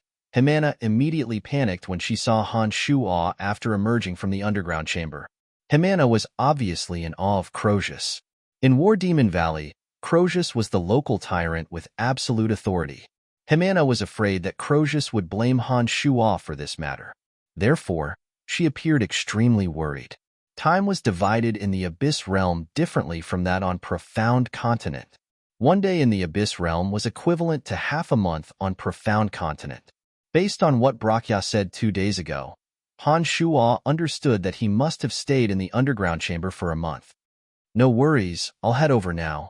Han Shuo was unruffled. After scanning the surroundings with his consciousness, he smilingly asked, "Where's Sylph? She's still inquiring about you. As she doesn't know where you are, the two of us split up. I'll stay here and wait for you," Himana replied. It seems that I should have notified the two of you in advance. The next time I go missing, don't be in such a hurry to look for me. I'll be back before long, Han Shuo said to Himana, a little embarrassed. He then strode outside and said, Come with me. Let's see if this meeting is over." The War Demon Grand Hall is the most majestic building in the center. I can take you there, but I can't accompany you into the War Demon Grand Hall because I'm not qualified to do so. I'm sorry, Himana apologetically explained to Han Shuo as she followed Han Shuo towards the War Demon Grand Hall. The hierarchy in the Abyss Realm was very strict. If one's strength hadn't reached a certain level, there was no way one could get along with people of the same level.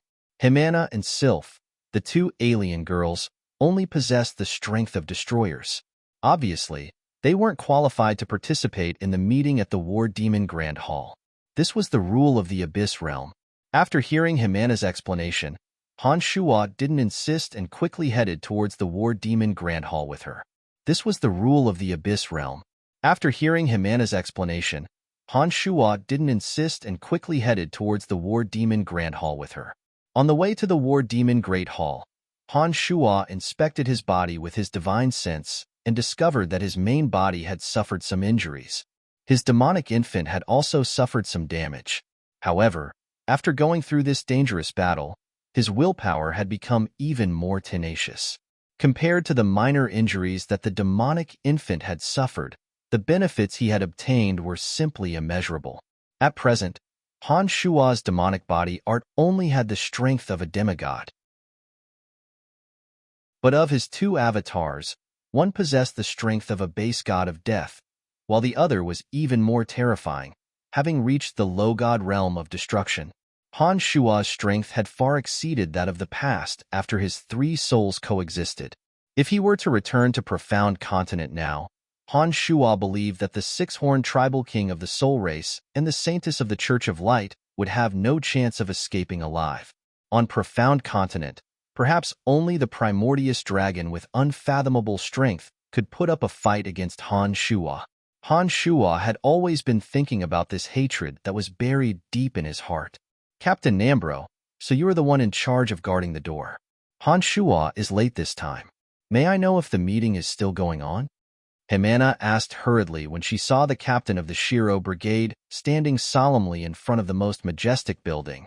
Nambro was as cordial as ever when he saw Han Shuo again. He looked at the two anxiously and said to Himana, "Lord Crozius had informed Mr. Han Shuo long ago and sent someone to invite you again. Why are you only here now?" "Captain Nambro, my master is indeed a little late this time. Can he still go in?" Himana asked anxiously after hearing Nambro's words. "I will bring Mr. Han Shuo inside." "You wait outside," Nambro replied before he turned to Han Shuo and said, "Mr. Han Shuo, please follow me." Han Shuo nodded smilingly. He did not have the slightest awareness that a latecomer should have. He followed behind Nambro unhurriedly and asked nonchalantly, "How long has the meeting been going on? Who are the participants? What issues are they discussing?" "It's been some time. The 6 Rakshasas and a few distinguished visiting advisors are all here. They are mainly discussing how to deal with Venomfang Castle's attack." Nambro's Shiro regiment had been rescued by Han Shuo previously. Nambro naturally took special care of Han Shuo. He then added, "Venomfang Castle's troops have been approaching our War Demon Valley over the past few days. Some of our patrols in the outskirts of War Demon Valley have been eliminated. I reckon that it won't be long before Venomfang Castle launches an attack on War Demon Valley. This time, Venomfang Castle is aided by Demon King Golander's Shadow Warriors. The future of our War Demon Valley is bleak." "Shadow Warriors? Are they really that powerful? That terrifying?" Han Shuo creased his brows and asked. It was as though there was an invisible pressure shrouding Han Shuo at the mention of shadow warriors. Nambro forced a smile and nodded, saying, Shadow warriors are Demon King Golander's strongest guards. Every shadow warrior possesses the strength of a demon. The most powerful among them are even more powerful than our Lord Crozius. The destruction that a demon can cause is beyond your imagination. Sigh. It's a pity that his lordship's message to Black Jade City was a little too late. I'm afraid we won't be able to wait for the reinforcements that Lord Manticle dispatched. As he spoke, Nambro and Han Shuo quickly climbed up several dozen floors and arrived before a heavily guarded giant stone door. Nambro gestured for Han Shuo to wait for a moment before he went in alone to make his report. After the interval of a few breaths, Nambro waved at Han Shuo, and Han Shuo took the opportunity to enter the meeting venue. The place was extremely spacious. There was an enormous oval-shaped table at the center, with some wide stone chairs scattered around it. Right at the front, Crozius, who was as imposing as a boulder, sat proudly in the chairman's seat. The dignified and imposing manner of a superior was on full display. The seat next to Crozius was occupied by the head of the 6 Rakshas of War Demon Valley, Quinoa. The other 5 seats were occupied by demigod experts wearing the medal of Rakshasa. Brakya, the level 2 Rakshasa whom Han Shuo taught a ruthless lesson the last time, was also among them. Below the 6 Rakshas were the seats for the visiting advisors. Han Shuo had never seen any of these visiting advisors before. He had no idea where they suddenly popped up from. There were a total of 5 visiting advisors. 3 possessed demigod strength, while the other 2 were only slightly weaker. They should have been summoned at crucial moments. These 5 visiting advisors were obviously different from those in the district where Han Shuo resided. They should be treated better. From the way Crozius looked at them, Han Shuo could tell that these 5 visiting advisors were highly valued. As soon as Han Shuo appeared, everyone in the hall cast their gazes on him. Among them, Quinoa shrugged at Han Shuo from afar and revealed a bitter smile as a greeting. Brakya, on the other hand, smiled faintly and nodded in greeting. However, his eyes carried a hint of schadenfreude, as though he was waiting to see Han Shuo make a fool of himself. The other experts of War Demon Valley, who were meeting Han Shuo for the first time, had astonished expressions on their faces. While secretly observing Han Shuo, no one knew what they were thinking. In a remote corner of the hall, Crozius' daughter, Jasper, stood tall and slender. She held a thick notebook in her hand and seemed to be writing something down. When she saw Han Shuo approaching, she stealthily shot Han Shuo a look of caution before continuing to write at a rapid pace. From Himana, Han Shuo learned that Jasper had always played the role of a recorder. She would always take part in every important meeting held in War Demon Valley. However, the Abyss Realm was a place where the strong were revered.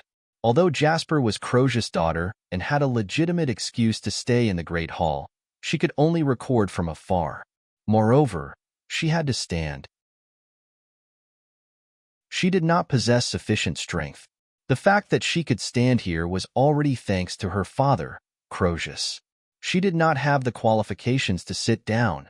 In front of Han Shuo, Crozius looked at Han Shuo with a somewhat cold expression. He said with displeasure, I had Brakya inform you in advance and sent someone to invite you before the meeting began. I didn't expect Mr. Han Shuo to put on such airs. Mr. Han Shuo has only just arrived when our meeting is about to end. After hearing Crozius' words, Han Shuo really did feel a little embarrassed. After all, Crozius had indeed done his best. Han Shuo had been delayed for so long due to the Battle of the Souls, and his arrogance when he first met Crozius had obviously left a very bad impression on Crozius. The Abyss Realm was a place that paid great attention to ranks and respected the strong. Crozius could still tolerate Han Shuo's arrogance the first time they met. However, Crozius had notified Han Shuo in advance twice. In the end, he was still late. From this point, it could be seen that Han Shuo had maliciously broken the rules. This was something that Crozius could not forgive. Mr. Han Shuo, you are also a visiting advisor of War Demon Valley. You should understand some of the rules. Lord Crozius has been taking good care of you. Dropping the ball at a critical moment is not something a visiting advisor should do. Oh, right.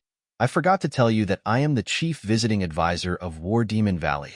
From now on, you will listen to my instructions. Understood?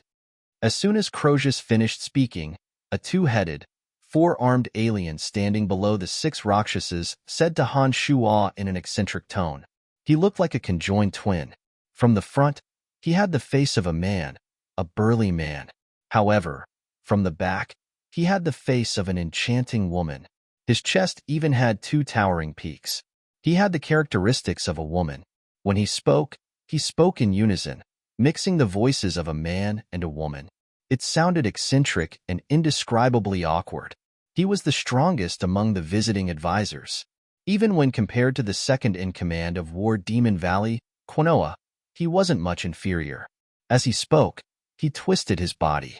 The two faces, one male and one female, who shared the same neck, turned their heads and looked at Han Shuo. It was an extremely strange sight. My apologies. I've just arrived and haven't fully adapted to the flow of time in the Abyss realm. When I was training, I accidentally missed the time. Han Shuo only looked at Crozius and explained nonchalantly. As he spoke, Han Shuo walked towards the oval table, as if he hadn't heard the words of the chief visiting advisor at all. Forget it. You have just become a visiting advisor of War Demon Valley. Perhaps you still don't understand the rules of War Demon Valley. I won't hold it against you for the first time, but if it happens again, I won't be so good-tempered. Crozius stared deeply at Han Shuo for a few moments and softly snorted. He didn't do anything to Han Shuo at such a critical moment. However, if it were during peaceful times, Crozius, who had slaughtered his way to the position of Master of War Demon Valley, would definitely not let things go so easily. Thank you, Han Shuo casually replied. When he walked to the seating area of the council, he looked at the lowest seat. His brows were tightly knitted at first. Then, as if he had thought of something, he revealed a faint smile and walked to the head of the visiting advisors. He said naturally, "Androgynous fella, make way for me." The few Rakshasas and visiting advisors who were originally whispering about how Crozius had changed his temperament suddenly fell silent upon hearing Han Shuo's words. The great hall of the council abruptly became so quiet that even the drop of a pin could be heard. What did you say?" The chief visiting advisor was obviously a little dumbfounded. He looked at the male face of Han Shuo in astonishment. "Androgynous fella, make way for me. Don't you understand human language?" ridiculed Han Shuo. As soon as he finished those words, Han Shuo gently pressed his left hand on the shoulder of the chief visiting advisor. The aura of destruction from the demon's lair edge instantly poured into his body. All the experts in the entire hall immediately felt a terrifying evil energy of destruction, violence, and plunder. The soul within the demon's lair edge possessed the strength of a low god. However, Han Shuo did not activate it all at once. Instead, he gradually increased his strength from demigod level. By the time the aura of base god was released, the chief visiting advisor who was barely holding on could no longer hold on. His face was filled with fear as he stood up tremblingly. In an extremely wrong tone, he said, I can't make way for you. You're so fierce. You scared me to death." This time, Han Shuo spoke in a pure female voice. The male's mouth was completely shut. However, the male's face had the strange, bashful, and timid look of a little girl. Han Shuo was a little creeped out by the weirdness of the chief visiting advisor. He sat on the seat that Han Shuo had forcibly snatched from him. His eyes, however, were looking at the enchanting female figure on the back of the alien. He did not know whether to laugh or cry. "Mr. Han Shuo, from today onwards, you are allowed to be late for any meeting." Crozius, the master of War Demon Valley, suddenly looked at Han Shuo with a pleasantly surprised face and said resolutely, "This is the new rule of War Demon Valley, and it is set specifically for you."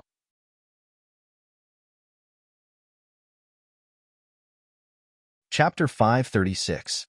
In the Abyss Realm, the strong were revered. As soon as Crozius sensed the base god strength Han Shuo had just displayed, his displeasure at Han Shuo's tardiness was swept away. He immediately expressed his attitude, fully proving that Crozius did not become the master of War Demon Valley merely because of his outstanding strength. After Crozius finished speaking, the meeting hall remained silent. The 6 Azuras and the 5 visiting advisors looked at Han Shuo with eyes full of astonishment. The dispirited and powerless look in Brachya's eyes was very obvious. He sighed dejectedly, thinking that he probably wouldn't have the chance for revenge. The tall and slender beauty Jasper, who had been diligently taking notes, stopped writing and looked at Han Shuo with a pleasantly surprised look in her eyes. As long as one's strength was tyrannical enough, one could win the respect of anyone in the Abyss realm, including one's enemies. Han Shuo had long understood the rules of the Abyss realm. Therefore, when he came to test his skills on the head of the visiting advisors, Crozius, the master of War Demon Valley, immediately changed his attitude towards Han Shuo. With a calm and unruffled smile on his face, Han Shuo unhurriedly sat on the seat of the head of the visiting advisors. Just as he was about to say something, he saw the androgynous fellow sitting opposite him, looking at him with a resentful look. The androgynous fellow said, "All right, I'll let you have this seat of the head of the visiting advisors. Hee, I like powerful men like you." Han Shuo felt a chill run down his spine. Just as he was about to say something, he suddenly recalled something and immediately stood up from his seat. When Crozius saw Han Shuo suddenly stand up, he thought that Han Shuo had something to say. He hastily asked, "Mr. Han Shuo, is there anything you're dissatisfied with in War Demon Valley? Don't worry, after this meeting is over, I'll arrange a spacious and secluded manor for you, along with some beautiful women of various races. I guarantee that you'll be satisfied." Han Shuo was stunned. Soon after, he smiled and said, "In that case, many thanks, your lordship." Lowering his head to look at the chair that the androgynous fellow had sat on, Han Shuo revealed an ugly smile and said, Can you change it to a stone chair?" "Mr. Han Shuo, why you're such a hateful person. You're infuriating me to death, humph." The two-headed person on the other side angrily scolded Han Shuo, her delicate body trembling in anger. When Crozius saw the ugly expression on Han Shuo's face, he coughed lightly and said, all right, Brayshaw, don't provoke Mr. Han Shuo any further." Upon hearing Crozius's words, the androgynous fellow named Brayshaw revealed a resentful expression. He glared at Han Shuo angrily without saying a word, as though he was ready to retaliate against Han Shuo for threatening him with his disgusting eyes. "Nambro, come in and change a new chair for Mr. Han Shuo," Crozius shouted. Nambro, the captain of the Shiro Brigade, ran in after a while and moved a new stone chair. When he saw where Han Shuo was standing, he was visibly startled. Nambro stared blankly for a moment. Under Crozius's urging gaze, he hastily helped Han Shuo change the stone chair. As he was respectfully retreating, Crozius suddenly said nonchalantly, "Nambro, I won't pursue the matter of the Shiro Brigade 3 days ago." Nambro, who was carefully retreating, was first stunned when he heard Crozius's words. He hastily turned around and kowtowed, his head touching the ground as he said, "Thank you, Lord Crozius." He raised his head and glanced at Crozius. Then, he gave Han Shuo a grateful look before respectfully retreating from the meeting hall. He understood that the reason why Crozius didn't pursue the matter was because of Han Shuo. Han Shuo wasn't too clear about the rules of War Demon Valley. When he sat down and saw Nambro looking at him with gratitude, he found it a little strange. However, he didn't think too much about it. Just as he was about to ask Crozius what the meeting was about, he saw the resentful gaze of that disgusting Brayshaw. He immediately let out a cold snort and glared at Brayshaw, saying, "If you dare look at me like that again, I'll kill you right here and now." Brayshaw was greatly shocked. His charming expression abruptly changed. He looked straight at Crozius, no longer daring to look at Han Shuo. He was afraid that Han Shuo would suddenly make a move and kill him right here in the meeting hall. Brayshaw had been in War Demon Valley for quite some time now. He understood how much Crozius valued experts. An expert with demon strength was not someone a Rakshasa like him could compare to. Once he got into a conflict with Han Shuo, Crozius would definitely help Han Shuo and sacrifice him. This was a very common thing in the Abyss realm. If one wished to live a little longer, one must never provoke those whom one could not afford to provoke. Brayshaw had long understood this. Mr. Han Shuo, I really didn't expect you to be concealing your strength. Haha, if I had known that Mr. Han Shuo was so powerful, I would have given you the best treatment from the start. Crozius calmly admitted to the actions of his faction a few days ago. Then, he looked at Brayshaw and the others and said, all of you have witnessed Mr. Han Shuo's strength.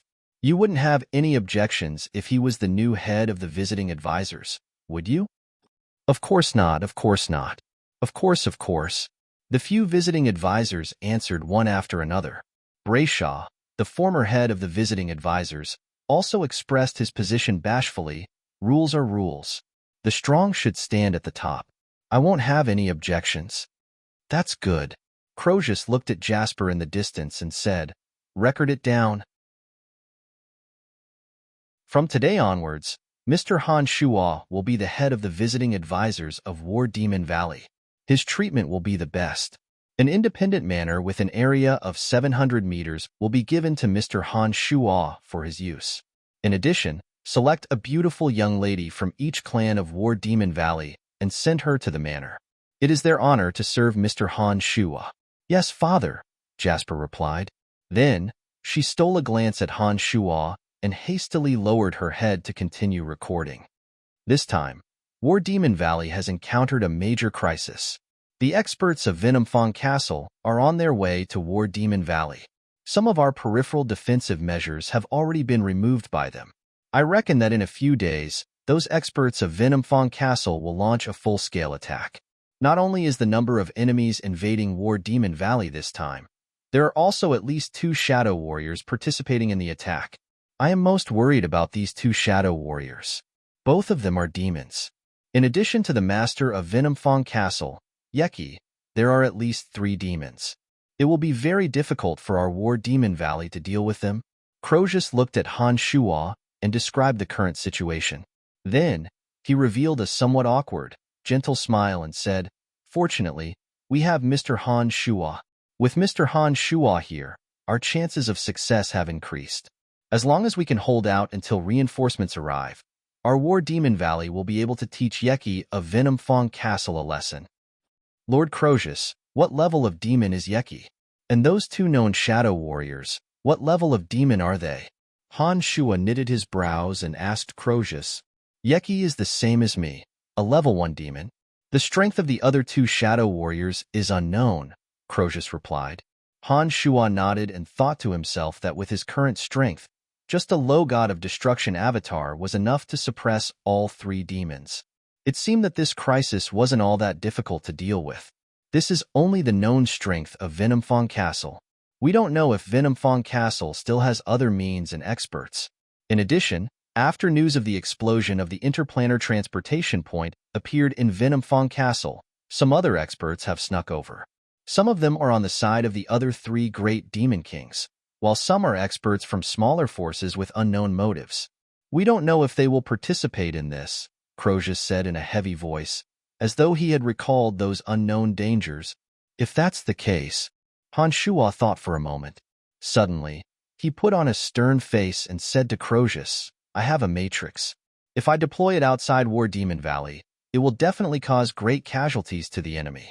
However, this matrix requires a lot of special materials. I'm not sure if War Demon Valley can gather them all. Han Shuo was extremely interested in some of the special materials of the Abyss realm. However, without the money of this world, it would be rather impossible for him to acquire a large amount of them. But with this added reason, he would be able to acquire a large amount of them without much trouble. Matrix? What's a matrix? Crozius stared blankly for a moment. Obviously, he didn't quite understand what Han Shuo meant. Just like this. Han Shuo didn't know how to explain either. He casually took out a few magic crystals and deployed a hexagram necromancy matrix on the ground. Under the influence of Han Shuo's mental strength, the dense aura of death in the surroundings began to converge towards the center. Finally, with a thought from Han Shuo, the few magic crystals suddenly exploded. The aura of death condensed within them instantly exploded, shooting out rays of radiance of death. After absorbing the memories of the base god Haley, Han Shuo was able to deploy and release some necromancy matrices. The one he was displaying now was merely the most basic radiance of death. By using a few magic crystals, the element of death would be condensed several times over, causing it to erupt with intense radiance of death in an instant. Everyone in the hall was an expert. Under Han Shuo's meticulous control, no one was hurt. Only a few holes of various sizes were left on the steel-like stones in the hall. While Crozius was staring dumbfoundedly at Han Shuo put on a calm smile and said, "This is just the most basic of matrices.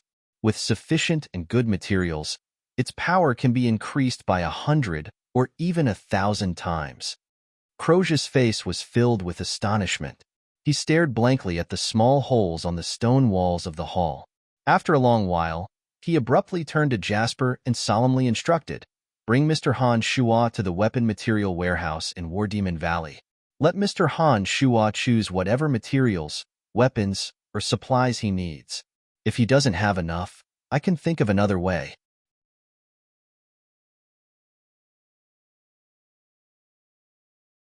Chapter 537. Mr. Han Shuo, are you really not a native of the Abyss Realm? After leaving the War Demon Grand Hall and making their way to War Demon Valley's warehouse, Jasper's beautiful eyes were glowing with radiance. Her gaze was fixated on Han Shuo as she asked with great interest. Han Shuo forced a smile and nodded. He helplessly replied, "This is the third time you've asked me along the way. I'm really not a native of the Abyss Realm. What do you want me to say to make you believe me?" "I believe you." Jasper smiled. Shortly after, she explained, "I'm just curious. Hee, I've never imagined the existence of other material planes. This is truly miraculous. You actually came from another material plane." "Oh, right. Have you been meditating according to my method for the past few days?" Han Shuo hastily changed the topic, fearing that Jasper would repeat her questions. "Of course, I've been meditating all this time. However, I haven't sensed the presence of mental strength," Jasper replied with a frown. She appeared somewhat distressed. "It doesn't matter. This matter isn't urgent.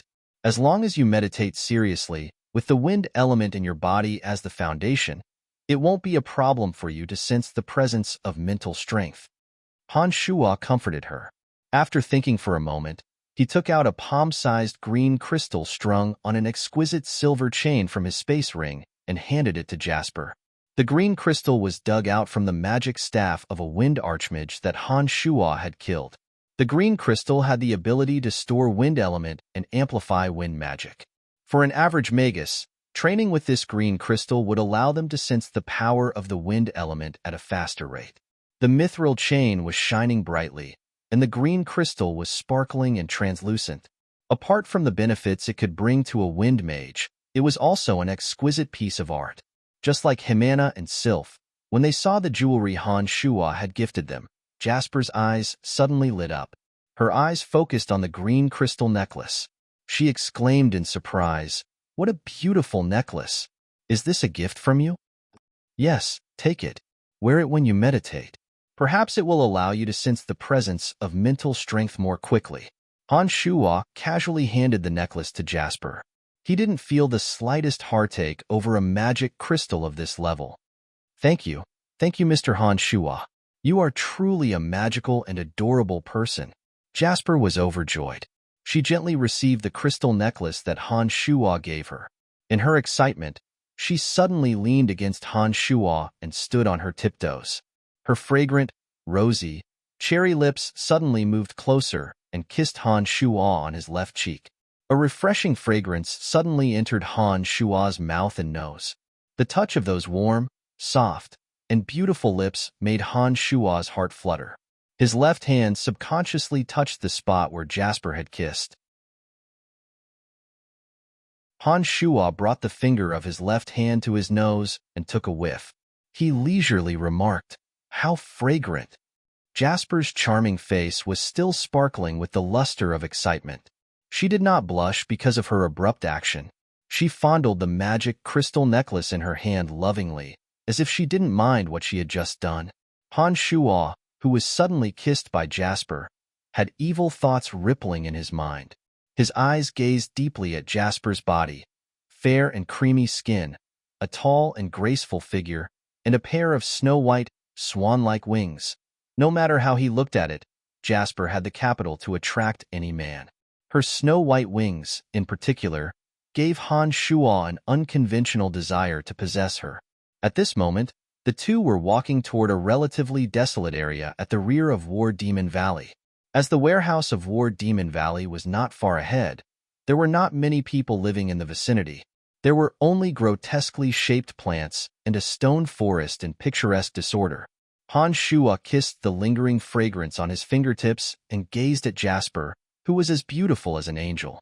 An uncontrollable desire arose in Han Shuo's heart. Adhering to the principle of following one's heart's desire, Han Shuo did not restrain himself. The two were extremely close to each other. As soon as Han Shuo's evil thoughts rose, he acted almost immediately. His big hand suddenly reached out and landed on Jasper's snow-white wings in a split second. Jasper, who was fondly fiddling with the green crystal, immediately sensed a big hand gently caressing her wings. For members of her race, the wings were one of the most sensitive parts of their body. Jasper's entire body suddenly went numb when Han Shuo touched her. She looked at Han Shuo in astonishment and blushed. She timidly said, "Mr. Han Shuo, you are, ugh." Before she could finish her sentence, Han Shuo, who had been caressing her delicate wings and clicking his tongue in wonder, could no longer hold himself back. He pulled Jasper into his arms, one hand caressing Jasper's snow-white wings, while the other hand landed on Jasper's slender and beautiful legs.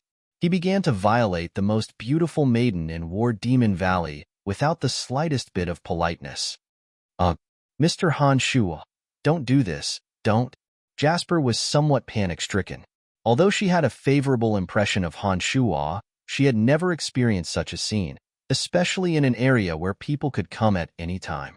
Han Shuo's sudden invasion caused her to instinctively resist. "What's that sound? Who's there?" Jasper's soft cries of struggle alarmed the War Demon guards stationed at the warehouse not far away. After a cry of alarm, a dozen or so War Demon guards rapidly approached. The timing wasn't right. His lust also slowly receded with a cry of alarm. Han Shuo knew that if he were to forcibly possess Jasper at this moment, it would go against his state of mind. He lightly coughed and appeared somewhat embarrassed. He awkwardly pulled his hands back and said with a hollow laugh, that, Miss Jasper is too beautiful. I couldn't help myself." Jasper's tender, fair face was flushed red. Her watery eyes looked at Han Shuo's embarrassment and helplessness as he tried to explain himself. With a mixture of shyness and joy, she said, You, why are you so lustful? It's because you are too beautiful, really. You kissed me first just now. I thought you were also." Han Shuo awkwardly explained while scratching his head. His skin had yet to reach the legendary realm of being impervious to fire and water. Jasper recalled Han Shuo's arrogance in the War Demon Grand Hall and his unstoppable bravery in the battle against Brakya. She then looked at Han Shuo's current awkwardness and could not help but burst into laughter. She bit her lips to hold back her laughter and softly reprimanded, "Sophistry, you scoundrel." "Oh, it's Miss Jasper. What's going on? Is this guy bullying you?" A tall and burly man, who seemed to be of the same race as Crozius and Jimena, called out from afar. He was riding on a flying abyssal creature that looked like a giant eagle. Behind him were a dozen or so War Demon guards of similar strength. They were all riding on giant eagle-like creatures. All of them were glaring at Han Shuo with hostility. It seemed as though they would rush over and tear Han Shuo to shreds at Jasper's command. "Even if he bullies me, it's none of your business. Besides, he's someone that even Brakya and Brayshaw couldn't handle. Do you think you have the strength to avenge me?" Jasper said indifferently as she looked at the few people above her with a faint smile. The few War Demon guards were no fools. After hearing Jasper's words, they immediately understood who Han Shuo was. None of them dared to put on a brave front and make an enemy out of Han Shuo. The one in the lead revealed an awkward smile and said, "Ah, so it's Mr. Han Shuo. Miss Jasper, what brings you here with Mr. Han Shua?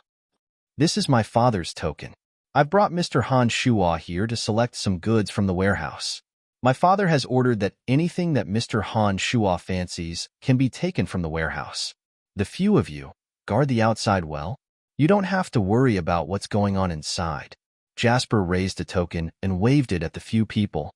Then, she led Han Shua and swaggered into the warehouse. The few war demon guards who came after hearing the news became extremely respectful when they saw the token that Jasper had raised up. They stood motionless in the air. Only after Han Shua and Jasper had entered the warehouse did the leader let out a sigh of relief and said, "It's actually Lord Crozius' highest grade Valley Master token. Who is that Han Shua? He can actually take any goods he likes from the warehouse at will? This is truly inconceivable. Don't worry about it. I think Miss Jasper has taken a fancy to him. Perhaps Lord Crozius intends to marry Miss Jasper to him. That's why he gave the Valley Master token to Miss Jasper. That fella is really lucky." As soon as he arrived in War Demon Valley, he managed to pluck those two thorny flowers, Himana and Sylph. Now, he has even managed to get his hands on Miss Jasper. I wonder what kind of luck he has. Another person said enviously. To be able to defeat Lord Brachia in battle, it's only natural that this person would be highly regarded by Lord Crozius. From what Miss Jasper said, it seems that even the head of the visiting advisors, the demon, was defeated by him. With such formidable strength, if Lord Crozius doesn't bring out the truly good stuff, how will he be able to keep him? While the war demon guards were discussing spiritedly behind him, Han Shua followed behind Jasper and arrived at a small valley in War Demon Valley. After the previous incident with Jasper, the atmosphere between the two became somewhat ambiguous. Jasper didn't say a word, and neither did Han Shua. However, every time Jasper turned around to look at Han Shua, her beautiful eyes would carry a strange color that made Han Shua want to do it again. We're here. Jasper finally came to a stop on top of Tanai on the hill. She looked at the iron and stone door that stood there for a long time and said, just as Han Shua was about to speak, the soul of the skeletal staff in his body suddenly sensed a very familiar aura from a secret chamber behind the iron and stone door. Han Shua's heart jolted. He impatiently shouted, "Open the door."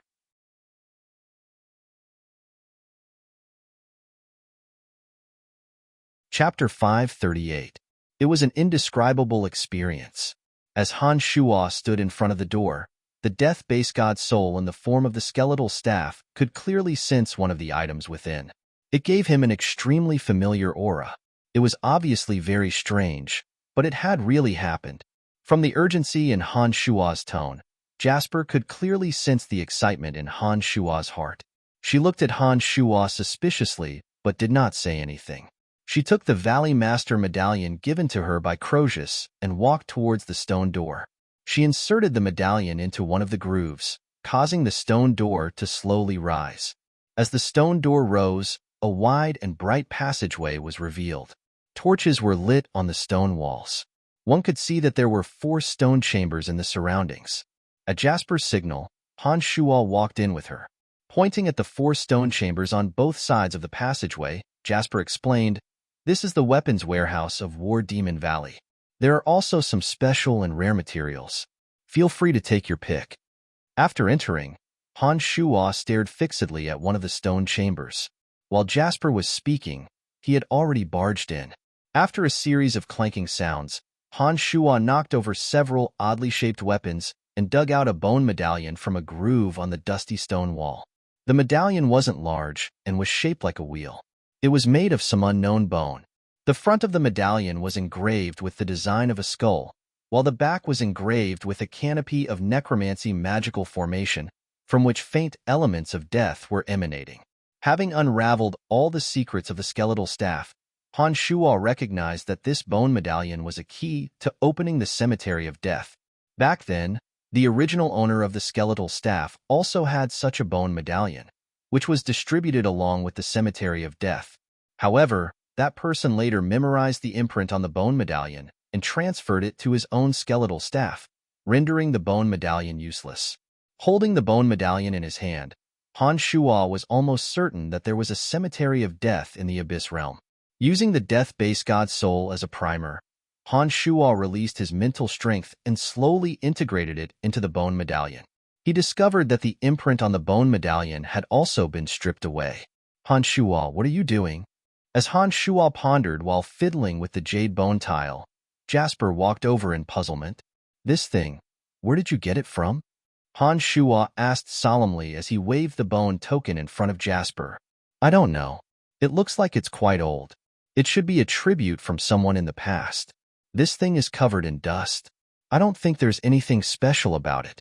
Han Shuo, what use does it have? Jasper was surprised and replied in confusion. Help me investigate the origin of this thing. I have a use for it. Han Shuo knew that Jasper was in charge of organizing and categorizing the materials in the warehouse. This was also the reason why Crozius had asked her to lead the way. I'll check it for you. But this thing is quite old. I'm sure it wasn't delivered when I was in charge of the warehouse. It may take some time, Jasper said with a smile. It seemed that helping Han Shuo made her very happy. All right, thank you in advance, Han Shuo replied. When he saw the bone medallion, he was suddenly relieved of a burden. The existence of this bone medallion indicated that the Abyss realm must have had subordinates dispatched by the Overgod of Death. In that case, there must be another cemetery of death in the Abyss realm.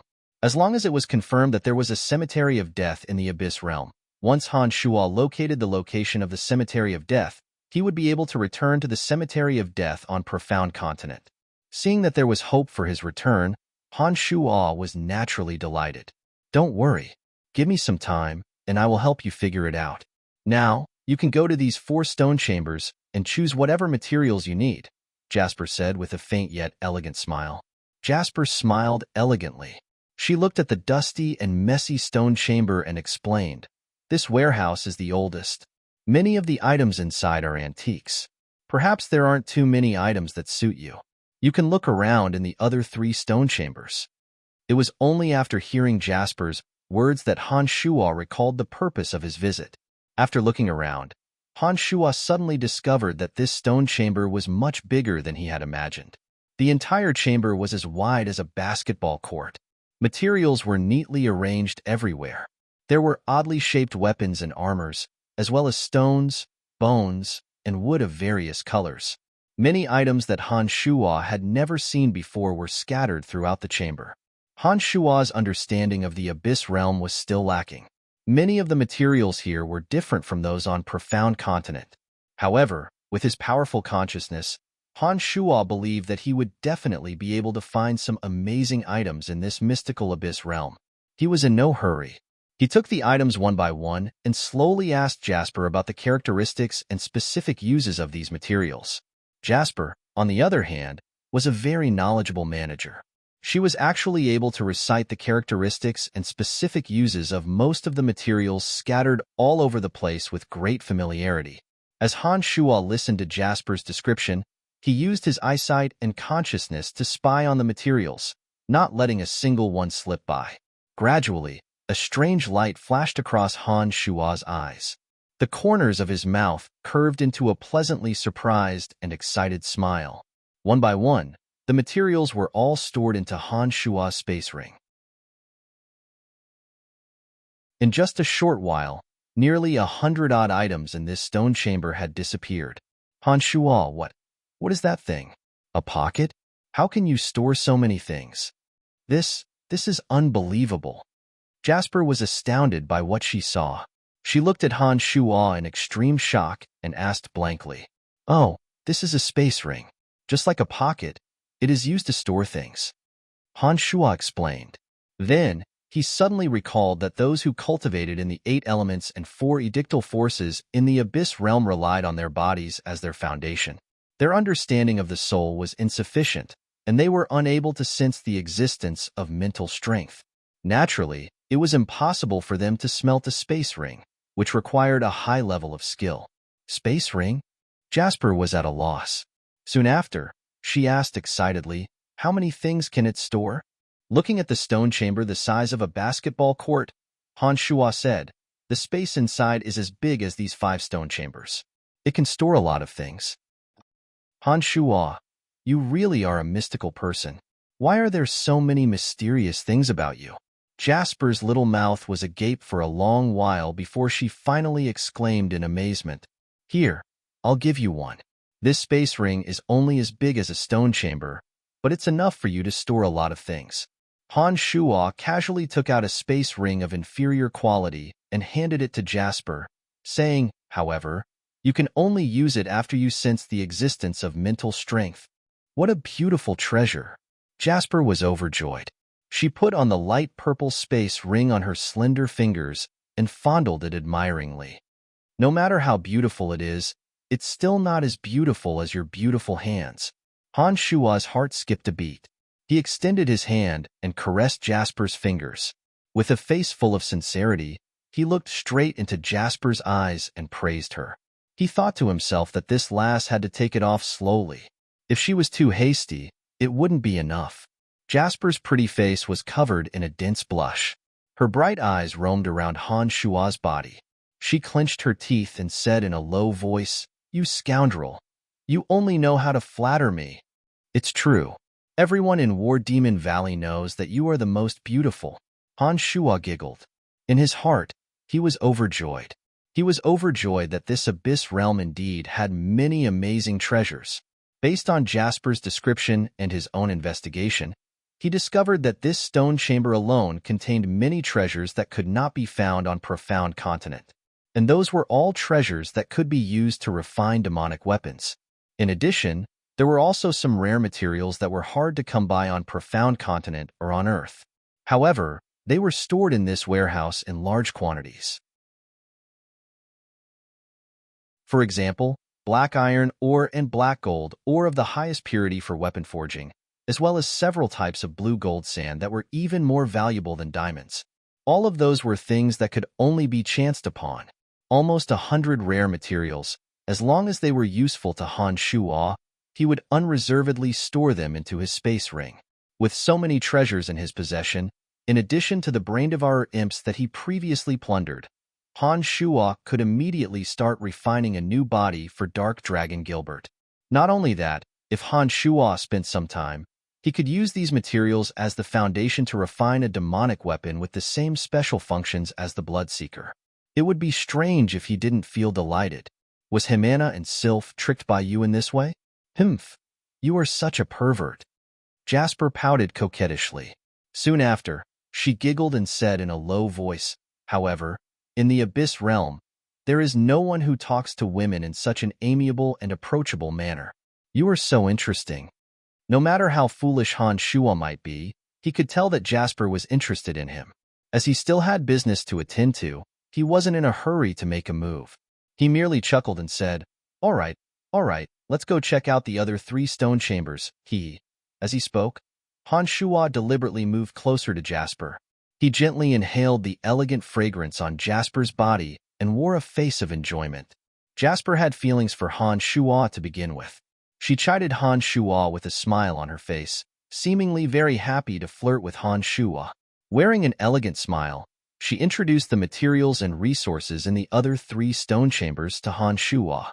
In the other 3 stone chambers, there were many materials that were extremely useful to Han Shua.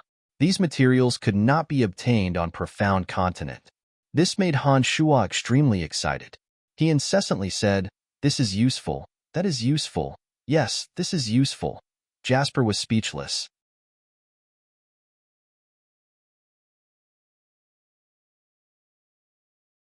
Chapter 539. In a manor in the southern part of War Demon Valley, Han Shua, Jimena, and Sylph had all moved in. This new manor was of a much higher grade than the previous 3-storied building. Under Crozius's orders, some beautiful women from various races in the Abyss realm were arranged to serve Han Shua. For so many years, Han Shua had never enjoyed himself so easily. Even though Han Shua held a high position in Bretel City, he had always been painstakingly studying demonic arts and magic. He had never spent any extra time enjoying life. But now that he had come to the Abyss realm, Han Shua was completely relaxed, with the intention of enjoying himself to the fullest.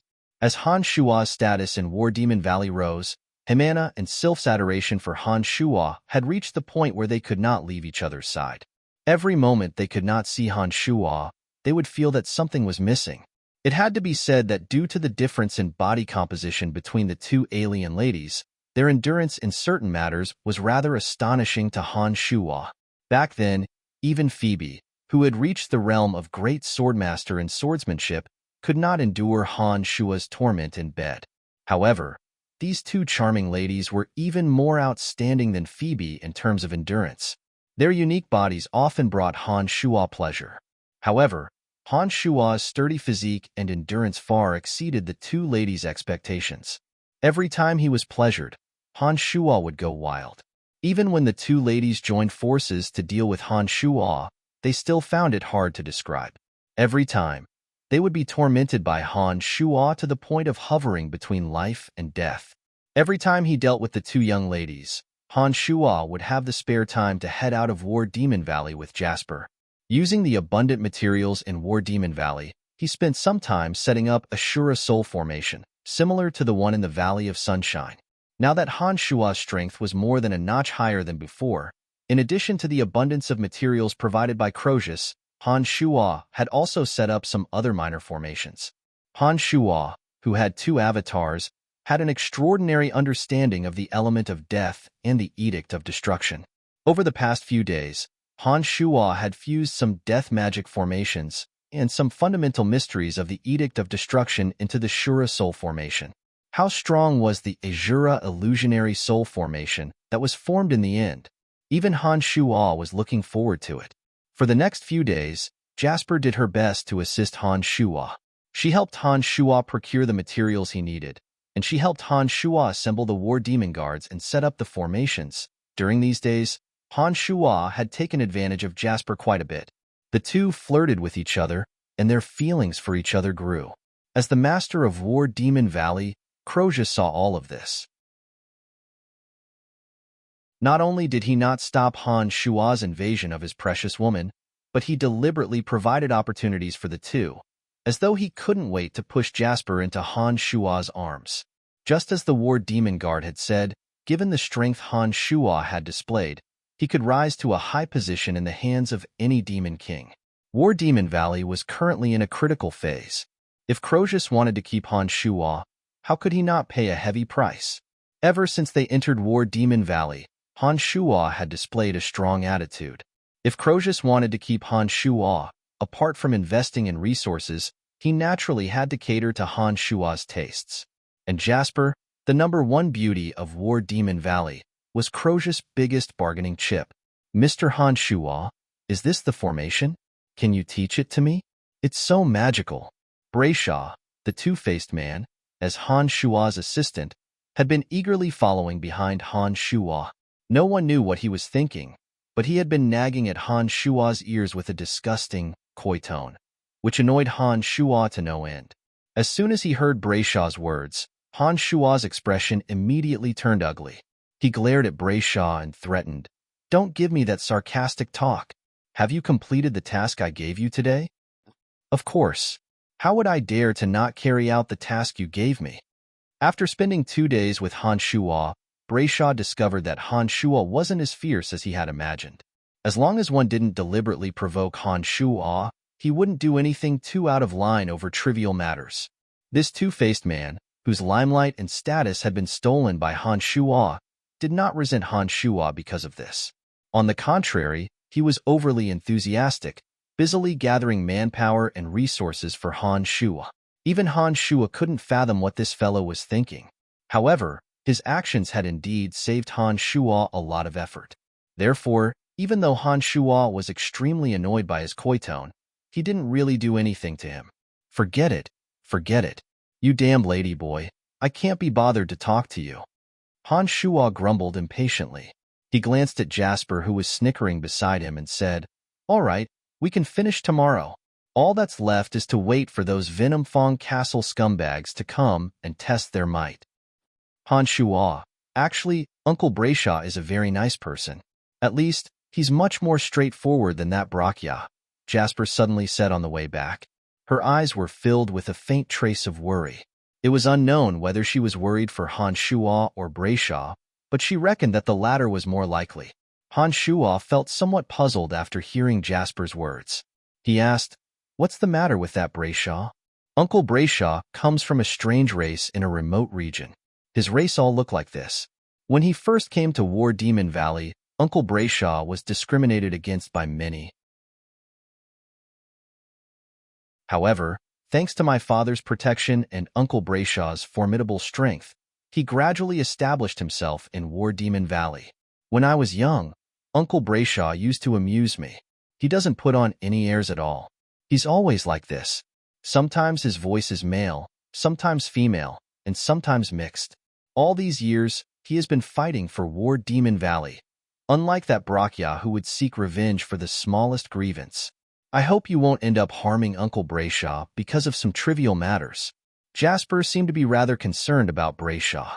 She was afraid that Han Shuo would casually find an excuse to cripple Brayshaw, so she tried her best to persuade him. Han Shuo creased his brows and nodded, saying, "I see. Don't worry, as long as he doesn't provoke me, I won't do anything to him. I fear no one in War Demon Valley, including your father. But since War Demon Valley is willing to provide me with money, manpower, I will at least show my gratitude."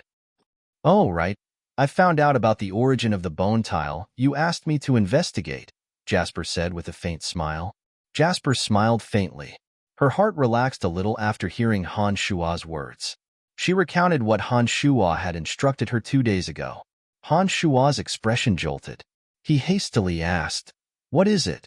Perhaps you really have to make a trip to Black Jade City." "This bone tile was obtained from Demon King Manticore.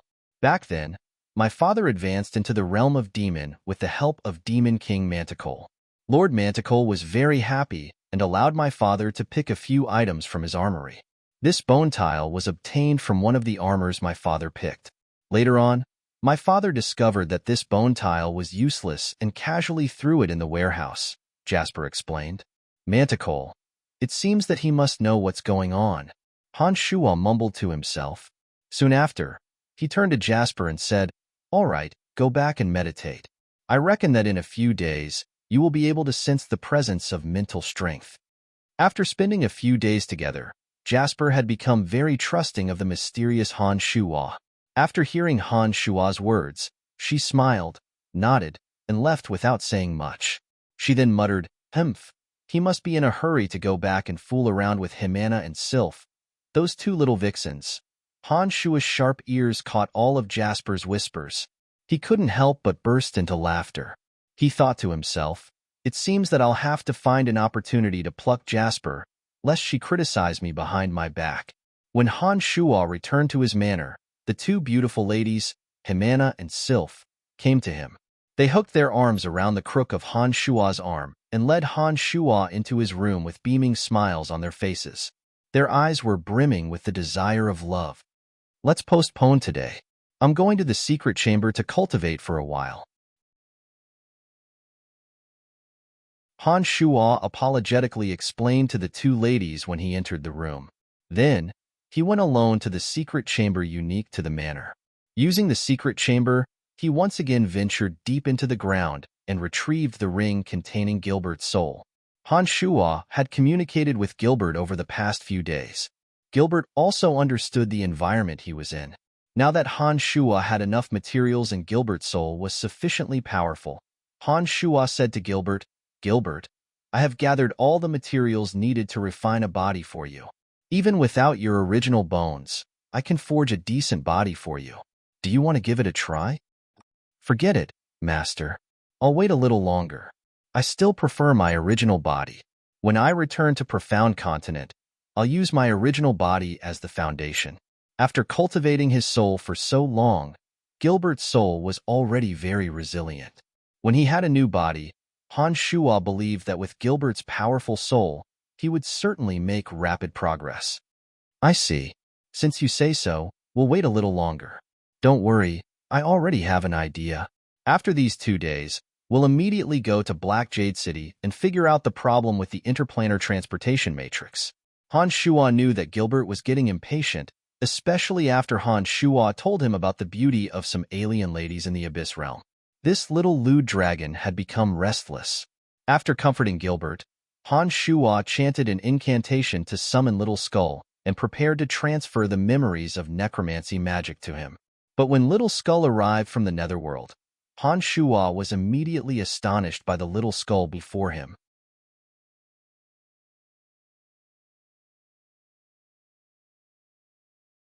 Chapter 540. A grayish-white tombstone was embedded in Little Skull's chest. The tombstone was engraved with complex and cryptic inscriptions. The inscriptions contained an extremely intense aura of death. Like a source of energy, it formed a certain connection with Little Skull's soul, giving Little Skull an unconventional and powerful aura. All of Haley's memories had been forcibly occupied by Han Shuo. Although Han Shuo had not personally inspected the Nether Valley, he was very familiar with every nook and cranny of the Nether Valley. With a single glance at the tombstone on Little Skull's chest, Han Shuo immediately cried out in surprise, "The tombstone on your chest? Is it the one in the Nether Valley?" The reason why Haley, a base god of death, had stayed in the Nether Valley all this time was because there was a gravestone in the Nether Valley that had a peculiar function. That gravestone had a miraculous converging effect on the element of death. Haley's strength grew faster in Tanai than anywhere else. As the gravestone could not be moved, he had to stay in the Nether Valley. Although the gravestone on Little Skull's chest was much smaller and more exquisite, from Han Shuo's impression of the gravestone from Little Skull's memories, he discovered that the gravestone on Little Skull's chest was the same as the gravestone. That was why he asked, "Yes, Father. You asked me to study that gravestone, so I used my soul to observe it. I don't know how it happened, but it inexplicably entered my body. It can speed up my absorption of the surrounding energy of death. It's very useful," Little Skull replied. Han Shuo was astounded. He thought that Haley had spent God knows how much time but still failed to move that gravestone. That was why he had been staying in Tanai all this time. He did not expect that Little Skull would actually shrink that enormous gravestone into his body in such a short time after arriving at the Nether Valley. He even turned it into a mystical artifact that could amplify his strength. This was truly out of Han Shuo's expectations. "Oh right, there shouldn't be any problems, right? Was it like the purple demon eye, where a powerful soul appeared and tried to occupy your soul?" With the purple demon eye as an example, Han Shuo instinctively raised his guard against the strange thing on the Little Skull's body. After thinking for a moment, he hurriedly asked, "No, through this tombstone, I seem to have understood something. However, I haven't gotten it into my body for long, so I haven't really figured out what's going on," the Little Skull replied. After staring at the Little Skull for a while, Han Shuo shook his head with a bitter smile and said, "Forget it. Be careful and don't make any mistakes. Otherwise, if another powerful soul comes out like last time, we will be in trouble." "I know, Father. I will be careful." Han Shuo did not say anything else. Following the steps of casting magic in the Netherworld, he used his consciousness to transfer the memories of necromancy magic into the Little Skull's body. The characteristics of Han Shuo's main soul were different from those of his two avatars. However, the memories within the souls were shared. In other words, the memories of the main body and the avatars could all be shared with the three souls. Therefore, Han Shuo's consciousness was completely aware of the understanding of necromancy magic of his avatar of death. He could also transfer the memories to the Little Skull's soul through his consciousness. However, this time, Han Shuo was not able to smoothly transfer all the memories into the Little Skull's soul as he wished. The reason was because of the gravestone on the Little Skull's chest. The gravestone that the Little Skull had just obtained seemed to have a mysterious power that protected the Little Skull's soul from being invaded by any foreign objects. Even Han Shuo, who had some kind of connection with the Little Skull, could not cross the barrier and transfer the memories into the Little Skull's soul. What surprised Han Shuo the most was that the Little Skull did not control that power. Once Han Shuo's consciousness tried to transfer the memories into the gravestone, the power would suddenly appear and forcibly form a protective barrier that blocked Han Shuo's memories. This mysterious power was filled with the element of death. Han Shuo did not dare to rashly cause a conflict with the little skull's soul. Otherwise, he might cause the destruction of the little skull's soul. Therefore, Han Shuo gave up after giving it a try. He explained the problem to the little skull. Father, I can feel this power as well. However, I feel that this power is protecting me and has no intention of harming me. The little skull answered after a long silence after Han Shuo's explanation. That's right, I've also sensed it. This power is indeed protecting you. Han Shuo frowned and said, however, in this case, I can't transfer some of my understanding of necromancy magic to you through this method. Forget it. When you can control this power and the mysteries of the gravestone, perhaps I can continue to use it. Yes, Father. Recently, I have also been trying to understand the power of the gravestone. I discovered that through the gravestone, I have made some indescribable progress in understanding the existence and utilization of the element of death. Perhaps, this gravestone can also help me improve faster, the little skull explained. Han Shuo was somewhat surprised by his words. After thinking for a while, he said, "All right then, for the time being, you should focus on studying the gravestone.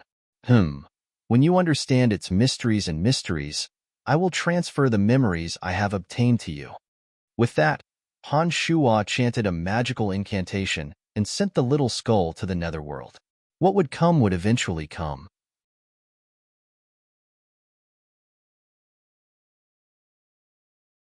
These two demonic weapons were painstakingly refined by Han Shuo using the resources of the Abyss Realm and spending some time and energy. 16 of the Pearls of Annihilation were consumables. Their power would be tremendous after an instant explosion, but one used up would be one less. The Jade Flame Demonic Shuttle, on the other hand, could be activated using the mystical glacial spellfire.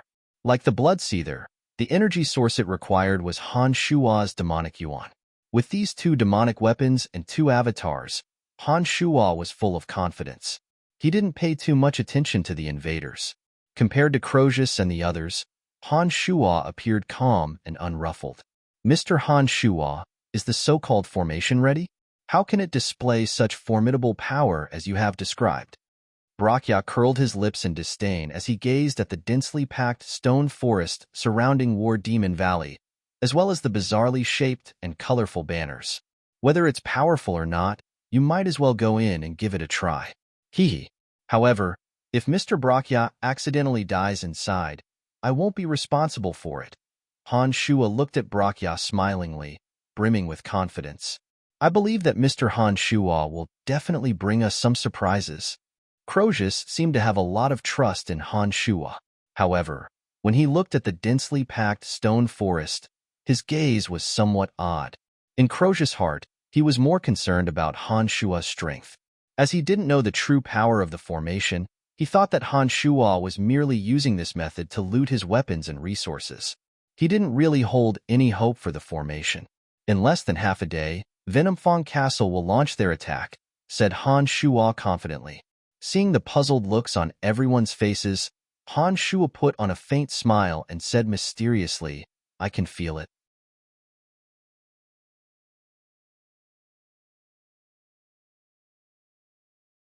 Chapter 541. Before the Great Battle, War Demon Valley was shrouded in a suffocating pressure. Almost every citizen in the city was mobilized to fight for the safety of War Demon Valley. The Abyss Realm was a place where every citizen was a soldier. Under the cruel competition, every high-level abyssal creature was a battle-hardened warrior. Although Venomfang Castle's attack this time was different from the past, and everyone in War Demon Valley was fearful, when the time came, not a single one of them flinched. As Han Shuo expected, after half a day, abyssal creatures of all shapes and sizes appeared one after another in front of the stone forest that Han Shuo had deployed outside War Demon Valley. There were tens of thousands of enemies from Venomfang Castle. Most of them were gigantic abyssal creatures that lacked high intelligence. Only a tenth of the abyssal creatures that had the appearance of humans and were powerful.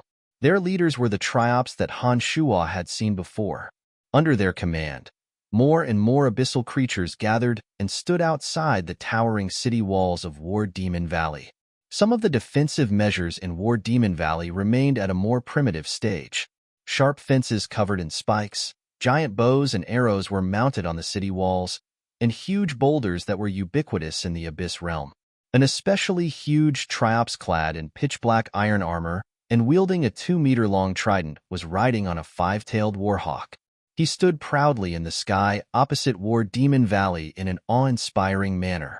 His eyes were cold and merciless, and his body exuded an aura that looked down on all under the heavens.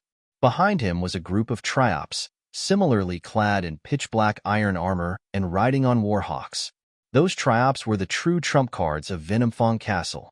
Every one of them had the strength of a level 3 destroyer. Below them were densely packed abyssal experts of all shapes and sizes.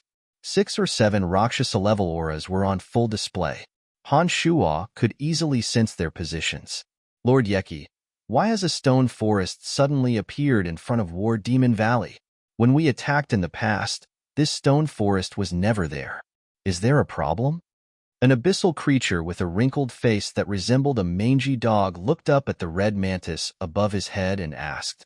Hearing his words, the invaders also focused their attention on the open space between the two sides. Hundreds and thousands of jagged stone pillars were scattered in the middle of the two sides without any pattern. Among them, there were also some colorful banners with unknown monsters drawn on them. The green and blue miasma lingered in the stone forest, giving it a mysterious aura. What is it? There's a very strong element of death in there. It also seems to contain the aura of destruction. What the hell is War Demon Valley doing? One of the three-eyed race's middle eyes shone with a strange light like a torch as he looked at the stone forest in front of him. Second brother, with General Zajaya here, no matter what methods War Demon Valley uses, they won't be able to change their fate. We don't need to worry about anything. All we need to do is cooperate with Lord Zajaya and take down War Demon Valley, Yeki said with a chilling smile as he glanced at the three-eyed race member beside him. That's true. The three-eyed race member nodded and similarly revealed a confident smile. He then turned to look at the legendary general star of the Shadow Warriors, Zajaya the level 3 demon. He was a man over 4 meters tall with purple demonic skin. His entire body was covered in crisscrossing scars. His purple eyes were filled with the fanaticism of a paranoid maniac. An intense aura of destruction was faintly emanating from his body. Some abyssal creatures around him deliberately kept a distance from him. Even his own people seemed to be very reluctant to get close to him, as they were instinctively afraid of him. Only by completely conquering War Demon Valley and crushing Crozius to pieces can we return to see Lord Golander. Gazing at the tall and broad city walls of War Demon Valley from afar, Zajaya slowly said with an ear-piercing voice, Yeki, today is the perfect opportunity for you to end things with Crozius. Only by taking down War Demon Valley can your Venomfang Castle be renamed to Venomfang City. Only then will his lordship value you. Rest assured, Lord General Star. After today, Venomfang Castle will be called Venomfang City. I have been dealing with poison for many years. It's about time I joined the ranks of cities, Yeki said with some excitement as he licked the corner of his mouth. Don't get too excited. His lordship won't let you off so easily before the interplanar passage within the territory of Venomfang Castle is completed. Taking down War Demon Valley can only be considered as making up for your mistakes. Don't ever think that you can escape his lordship's punishment, Zajaya said indifferently after shooting a glance at Yeki. Yeki's expression stiffened and revealed a trace of fear. With a humble expression, he said, I hope that Lord General Star can put in a good word for me in front of his lordship. I will, Zajaya replied indifferently. Then added, for the sake of those delicious maidens you've prepared, I'll give them to you. Their white and tender bodies are indeed delicious. Prepare 30 more for me. Yeki's expression turned bitter. However, he still nodded earnestly and guaranteed, rest assured, Lord General Star, not a single one will be missing. Zajaya nodded in satisfaction and did not say anything else. He took out a tender, white, and warm arm out of nowhere and started gnawing on it as if no one else was around. Apart from the original experts of Venomfang Castle, there are 3 other demons. They should be the shadow warriors you have mentioned. The one leading them is called Zijaya. That guy seems to like eating women. What a disgusting thing. Standing on top of the city wall, separated by the towering stone forest and the densely packed abyssal creatures, Han Shua's face was filled with disgust as he slowly explained. What? Zijaya? How could it be such a terrifying guy? Brakya couldn't help but cry out in alarm. His face was filled with unconcealable fear. It wasn't just Brakya. As soon as Han Shua's words fell, the 6 Rakshasas and 5 visiting advisors of War Demon Valley beside him all had frightened expressions on their faces. Among them, a few beautiful women were as pale as paper. Their eyes were filled with despair as cold as ice. Even the master of War Demon Valley, Crozius, could not conceal the horror in his deep eyes. Soon after, he let out a sigh and somewhat helplessly shook his head, saying, Zijaya, the leader of the Shadow Warriors, Star General Zijaya. I didn't expect that there would be such a maniac who likes to eat women. This time, I wonder if we will be able to hold out until reinforcements arrive. Sigh. As though recalling something, Crozius abruptly turned to the pale-faced Jasper and instructed in a somewhat pained tone, if War Demon Valley falls, you should commit suicide ahead of time. Zijaya, that lunatic, likes to eat beautiful women alive. He doesn't let them die immediately during the process. To any woman, that is an unbearable and cruel experience. I understand. Jasper couldn't help but shiver when she heard Crozius's words. She didn't even dare to imagine that dreadful, scalp-numbing scene. Here, take this. If he dares to come close to you, throw this at him. But you have to be careful. This thing covers a very large area. You have to stay at least 50 meters away from it. Otherwise, even you won't be able to escape. Seeing that Jasper was trembling from head to toe, Han Shua took out a Pearl of Annihilation and handed it to Jasper, telling her how to use it. Grasping the Pearl of Annihilation handed to her by Han Shua, Jasper felt as though she had grabbed hold of a life-saving weapon. She resolutely said, I know what to do. However, you don't have to worry. With me here, I believe he won't even have the chance to get close to you. Han Shua smiled faintly and consoled Jasper. After Han Shua uttered Zijaya's name, all the surrounding experts of War Demon Valley paled. It was as though an invisible mountain was pressing down on their hearts. For a moment, the atmosphere was oppressive to the extreme. Only the sound of heavy breathing could be heard. Han Shua's calm and unruffled demeanor did not put the crowd at ease. They naturally believed that as an outsider, Han Shua simply didn't understand how terrifying Zijaya was. That was why he was acting so carefree. Looking at these people, Han Shua's eyes were filled with imperceptible contempt.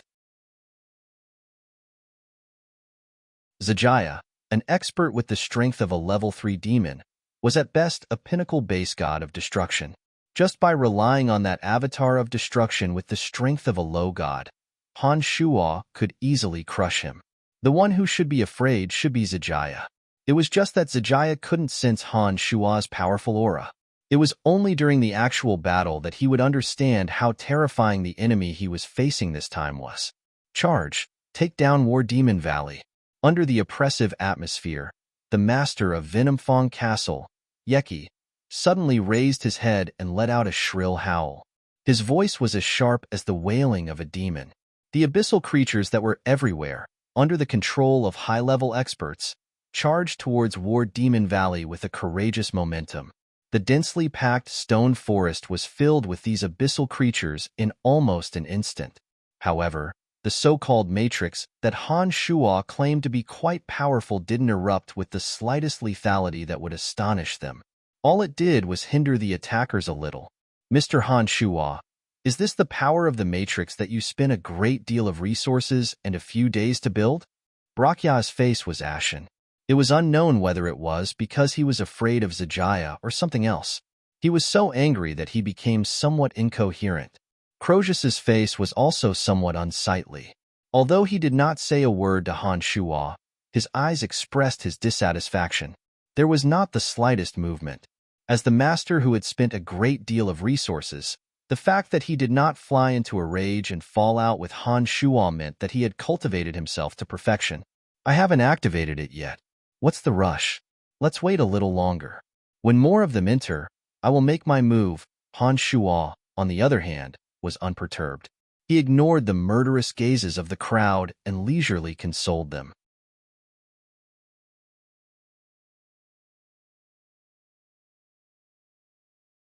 Chapter 542. As expected, it's useless. That gave me a fright. I really thought there was some trick to it. Yeki sneered disdainfully as he gazed at his subordinates surging into the stone forest. Get ready. Third and fourth squads, charge in and take down War Demon Valley in one go. From today onwards, War Demon Valley belongs to our Venomfang Castle. That three-eyed clansman shouted excitedly while licking the corner of his lips. Under his command, the swarms of Venomfang Castle lined up in an orderly formation, mounted on huge, oddly shaped, low-grade creatures, and surged into the stone forest one after another. Zajaya, the leader of the Shadow Warriors, had been watching Venomfang Castle's charge against War Demon Valley with cold eyes. He was nonchalantly gnawing on a fair, jade-like arm. The corner of his mouth was stained with blood. He appeared extremely cruel. The stone forest between the two formations occupied a vast area. It didn't seem crowded even with over 1,000 enemies surging in all at once. More and more enemies were entering the stone forest. The first to enter had almost reached the city wall. Crozius, the Lord of War Demon Valley, first suppressed the fury in his heart and looked at Han Shuo. Only when the enemies were within reach did he gnash his teeth and give the order, "Get ready. Once the enemies get close, attack with all your might." Mr. Han Shuo, the enemies have already reached the city gate. Shouldn't we make our move? Brayshaw, that eccentric alien, was actually able to keep his composure. Even when Crozius, Brakya, and the others no longer held any hope in Han Shuo, he still took the time to ask about Han Shuo. Yeah, Han Shuo, it should be time to activate the Matrix, right? Jasper also looked anxiously at Han Shuo and said somewhat worriedly. Of all the people in War Demon Valley, Jasper could be considered as the only one who truly cared about Han Shuo. However, it was precisely because she cared about Han Shuo that she hoped that Han Shuo could truly make some contributions to prove to everyone, so that they wouldn't view Han Shuo as a worthless scoundrel who only knew how to take advantage of the situation to plunder War Demon Valley's resources. Forget it. I don't have high hopes for this so-called formation. I only hope that Mr. Han Shuo can help me stop one of the Shadow Warriors when they rush over. That would be enough. Crozius shook his head and sighed softly. His face was filled with disappointment. Han Shuo, who had been unperturbed all this while, still had that infuriating look on his face.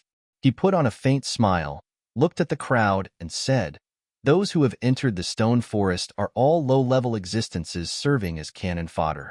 Although there are quite a few of them, I believe that the current defensive power of War Demon Valley is more than enough to handle them. My Matrix won't waste energy on such trash." In that case, I would like to see what kind of power this so-called formation of yours can display. Brakya, who no longer held any hope of survival in his heart, was faced with an almost undefeatable enemy. He no longer feared Han Shuo. He might as well die anyway. His speech was no longer as secretive as before. He directly expressed his anger and resentment towards Han Shuo. "You will see for yourself." Han Shuo smiled calmly. Brakya had already regarded him as a dead man. There was no need for Han Shuo to bicker with him. As the few of them conversed, the first batch of Venomfang Castle cannon fodder that had entered the stone forest had already crossed the stone forest and arrived before the city walls of War Demon Valley. All of a sudden, the hands and feet of the enemies, who did not bring any climbing tools, began to secrete a sticky substance. Under Han Shuo's astonished gaze, these enemies of Venomfang Castle had already used their hands and feet to cling tightly to the walls, rapidly climbing up. Oh, the Abyss Realm is indeed the Abyss Realm. No wonder they didn't bring any ladders. So their hands and feet can secrete this sticky substance. No wonder. Han Shuo couldn't help but exclaim in astonishment when he saw those low-level abyssal creatures using their hands and feet to climb up like monkeys climbing trees. "Kill!" Beside Han Shuo, the master of War Demon Valley, Crozius, suddenly bellowed with a gloomy face. At his command, 1,000 men moved in unison. Boulders, sharp arrows, iron hooks, these simple yet highly lethal defensive measures were suddenly activated, all of them falling towards the enemies that were climbing down. Fresh blood splattered, bones cracked, and bodies were torn to shreds. In almost an instant, hundreds of low-level abyssal creatures were struck down by the boulders and sharp arrows like raindrops. All traces of life were lost forever between heaven and earth. Barbaric and backward places were often bloody and cruel. This was especially true in the Abyss realm. The Abyss realm, which was extremely lacking in science and technology, had always lived in the midst of slaughter and conquest. In every great war, the most precious lives were consumed. Here, blood and cruelty seemed to be the main theme. The never-ending battle between the two forces caused more and more warriors to become even more bloodthirsty and brutal. Below Han Shuo, that cruel scene was unfolding. The enemies who had come to invade War Demon Valley, even though they knew that the first to rush up to the city walls would only be throwing away their lives to buy time for those behind them, still pressed forward fearlessly. It was as if they didn't know the meaning of retreat at all. The people of War Demon Valley, who clearly knew that they were no match for them, were like that. The same was true for those who had come to die as cannon fodder. The Abyss realm was indeed cruel. Kill. In the distance, Yeki of Venomfang Castle let out a shrill howl. Soon after, he shouted, "Crozius, from today onwards, War Demon Valley is mine. I will cut off your head with my own hands." Yeki's shrill howl reverberated across the battlefield, greatly boosting the morale of the invaders of Venomfang Castle. All the trump card experts who had been staying put were finally ready to take action. Following Yeki's shrill howl, they charged over like a swarm of locusts. Zajaya, the bloodthirsty maniac, appeared extremely calm at this moment. His eyes revealed an irrepressible bloodthirsty excitement. His mouth was still chewing on a broken bone, but his demon-like body had already soared into the sky. In the blink of an eye, he landed next to Qi Yin. The destructive aura of a peak base god instantly spread across the battlefield. With Zajaya's appearance, the other two shadow warriors finally revealed themselves. One was a muscular man whose body was as black as ink. He looked like a giant boulder.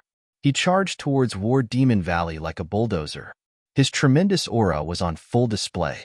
The other was a bewitchingly beautiful young woman. She had voluptuous breasts and plump buttocks. Her scarlet shoulder-length hair fluttered wildly in the wind. The corners of her mouth curled into a seductive sneer. She flew over like a butterfly. The three shadow warriors were in the vanguard, followed by all the experts of Venomfang Castle. All of them flew over in the air. In order to boost the morale of their side, all of them revealed their powerful auras. It was as though they wanted to destroy the willpower of the people of War Demon Valley right from the start. General Ironstone, General Scarlet Fiend, and General Zajaya. "I'm afraid that we won't be able to escape this time." Crozius mumbled to himself. His face was ashen. He shot a glance at Han Shuo, shook his head, and let out a soft sigh. As soon as the figures of the other two shadow warriors were revealed, the experts of War Demon Valley who were familiar with the strength of those two shadow warriors felt a chill run down their spine. A sense of powerlessness and despair rose in their hearts.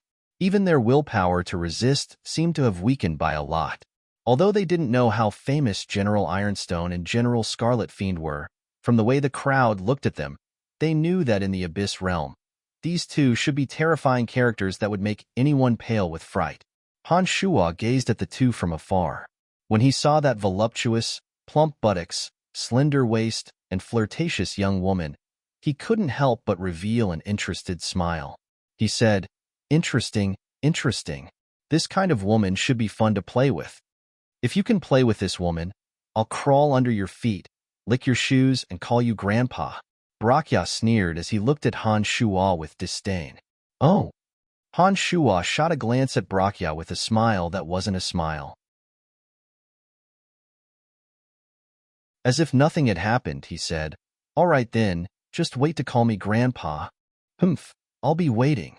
Brakya let out a cold groan. He no longer gave Han Shuo a second glance. but instead focused all his attention on the enemies swarming towards them. He was prepared to die, ready to throw caution to the wind. Han Shuo, that scarlet fiend, likes to play with women the most. She is extremely hostile to men, and her methods are extremely vicious. You already have Himana and Sylph. You'd better not provoke her. Jasper, on the other hand, was truly worried for Han Shuo. Her black brows were deeply knitted. It's about time. We should be able to activate the Matrix now. Han Shuo obviously didn't care about Jasper's kind words of advice. Before Jasper could finish her sentence, he indifferently interrupted her. Soon after, he looked at the enemies swarming towards them like locusts.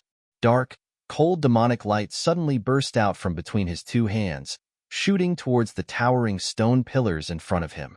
As if lightning had struck the ground, after the demonic light shot out, the originally tranquil stone forest instantly underwent an astonishing transformation that left everyone dumbfounded and tongue-tied.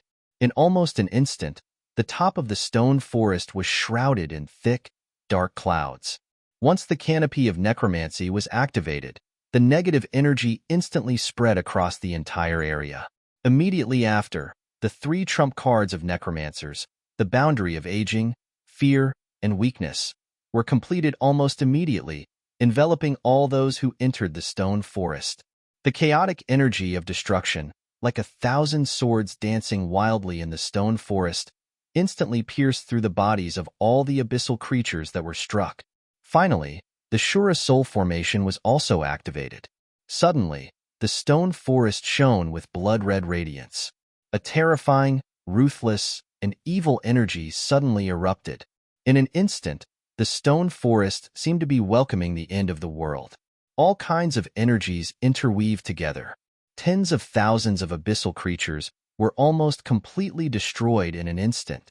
Some were penetrated by the destructive energy, some were turned into rotten bones under the boundary of aging, some were shrouded by the blood-red radiance, their blood boiling and exploding, and some were trapped in a boundless illusion, strangely stabbing themselves with sharp blades.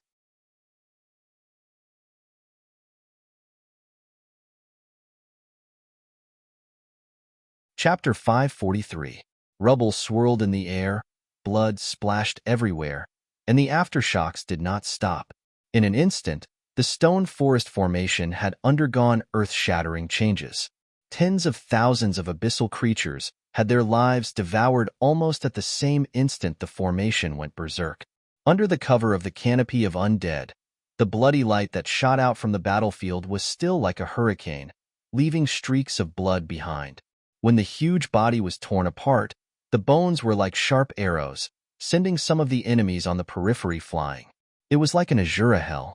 Piles of corpses piled up at the center of the stone forest. The pungent stench of blood soared into the sky.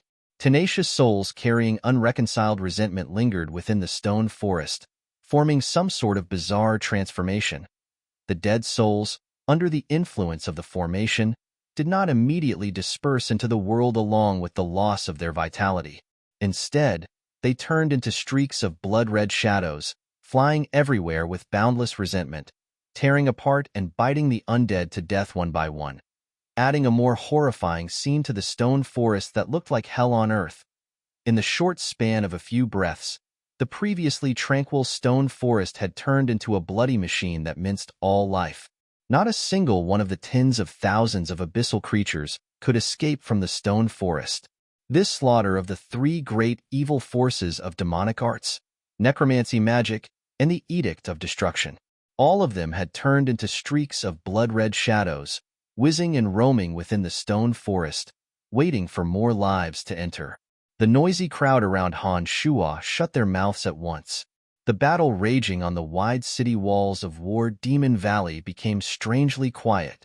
Crozius, Brakya, Brayshaw, the 6 Rakshasas, the 5 visiting advisors, Jasper, and everyone else wore lifeless expressions as they stared dumbfoundedly at the tens of thousands of lives that had been destroyed amidst the billowing smoke. Fear, disbelief, fear, chills, all kinds of emotions that would not normally appear filled their hearts in an instant. I didn't expect it to be so powerful. Hee hee, At least Lord Crozius' materials were not wasted. Han Shua's jaw dropped. He was a little surprised by the terrifying scene he had created. Necromancy magic, edict of destruction, and demonic arts magic formations. 3 different types of martial arts that belonged to different worlds yet were equally evil and malicious. The terrifying destructive power created by combining them was something that even Han Shua could not get used to. More than 10,000 elites of Venomfang Castle were devoured by the stone forest created by Han Shua in an instant. Not a single one of them survived. Such power was simply shocking to the extreme. Han Shua, Mr. Han Shua, this is the power of the formation? Crozius, the Lord of War Demon Valley, was actually stuttering at this moment. His deep eyes were filled with confusion, as though he still couldn't imagine what he had just seen. It should be. Lord Crozius, are you satisfied with the power? The corners of Han Shua's mouth curled into a teasing smile as he blinked his eyes. Crozius was speechless. I'm convinced. Brayshaw, this eccentric fellow, his eyes sparkled with little stars that made Han Shua feel disgusted as he stared fixedly at Han Shua. Brakya's snake-like body stiffened like a 1,000-year-old zombie. He maintained a strange posture of slightly leaning forward in preparation for battle. His face was filled with disbelief and fear as he stared blankly at the blood shadows dancing wildly in the stone forest. After a long while, Brakya forced an ugly smile and muttered to himself, "It seems that I really have to call him Grandpa. Is this guy even human?" The people of War Demon Valley suddenly quietened down. Every one of them wore a lifeless expression. Their gazes towards Han Shua were filled with reverence. A character who could annihilate tens of thousands of enemies in the blink of an eye was much more terrifying than those fiendish shadow warriors. Retreat! Retreat! Damn it! Don't enter that stone forest. Motherf asterisk Kerr. What the hell is going on? Yeki, who had flown over on his warhawk, felt as though his tenacious heart was filled with lead. His uncontrollable fear was clearly exposed in his trembling voice. His anxious and helpless voice seemed to carry a hint of sobbing. Yeki, what's going on? Why is it so terrifying down there? Didn't you say that War Demon Valley only has that little bit of strength and that we can easily take them down? As the leader of the Shadow Warriors, Zijaya had experienced all sorts of situations over the years. However, this was the first time he had encountered a scene where tens of thousands of experts were slaughtered in an instant. He too was panicking. Even this bloody butcher, who regarded human life as worthless, felt his scalp tingle and his heart flustered when he saw the unbearable sight of hell on earth below him. A human figure soared into the sky. His body was badly mutilated. Large chunks of flesh hung on his tough bones, as though they would fall off at any moment. Zijaya's face turned incomparably ugly as he looked at the figure that suddenly rushed out from the stone forest. He looked at the inhuman chunks of flesh and the horrifying bloody appearance. He suppressed his towering rage and asked, "Ironstone, is that you? Lord Star Warrior?" It's me. What a terrifying attack.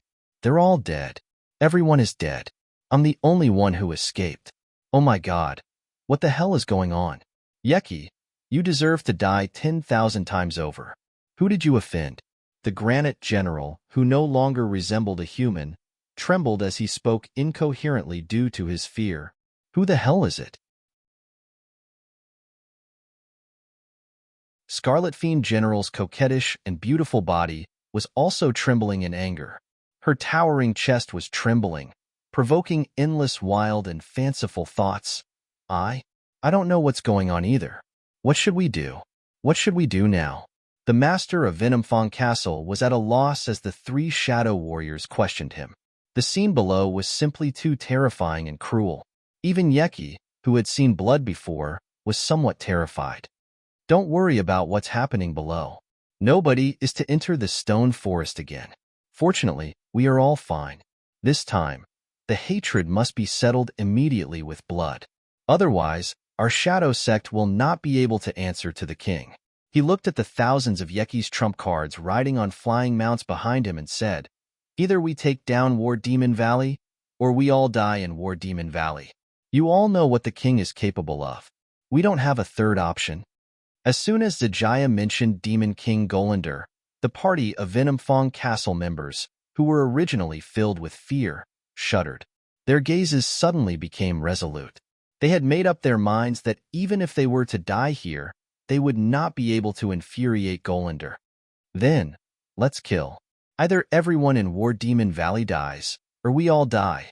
Yeki licked the corner of his mouth and revealed a cruel and sinister expression. Without waiting for Zijaya to say anything else, he waved his hand and fiercely roared, "For the sake of our fallen brothers, today, we will kill everyone in War Demon Valley. Charge!" Under Yeki's command, the remaining thousands of Venomfang Castle elites, under Yeki's instigation, no longer looked at the bloody scene in the stone forest below. They fearlessly charged towards War Demon Valley. Everyone, be careful. The remaining ones are the strongest experts of Venomfang Castle. We must not let them charge into Tanai. There are 3 demons among them. We must hold them off. After the initial shock, Crozius hastily yelled out the hope that Han Shua had given him. Seeing that Venomfang Castle had launched their final assault, Crozius felt a little more hope. "Mr. Han Shua, please help me stop one of the demons." After boosting the morale of his troops, Crozius lowered his voice. His attitude was unprecedentedly respectful. His tone was filled with pleading and reverence as he said to Han Shua. All the surrounding experts of War Demon Valley instantly turned their gazes to Han Shua. At this moment, Han Shua seemed to have replaced Crozius' position, becoming the new spiritual leader of War Demon Valley. It couldn't be helped. The shock that Han Shua had just caused was too appalling.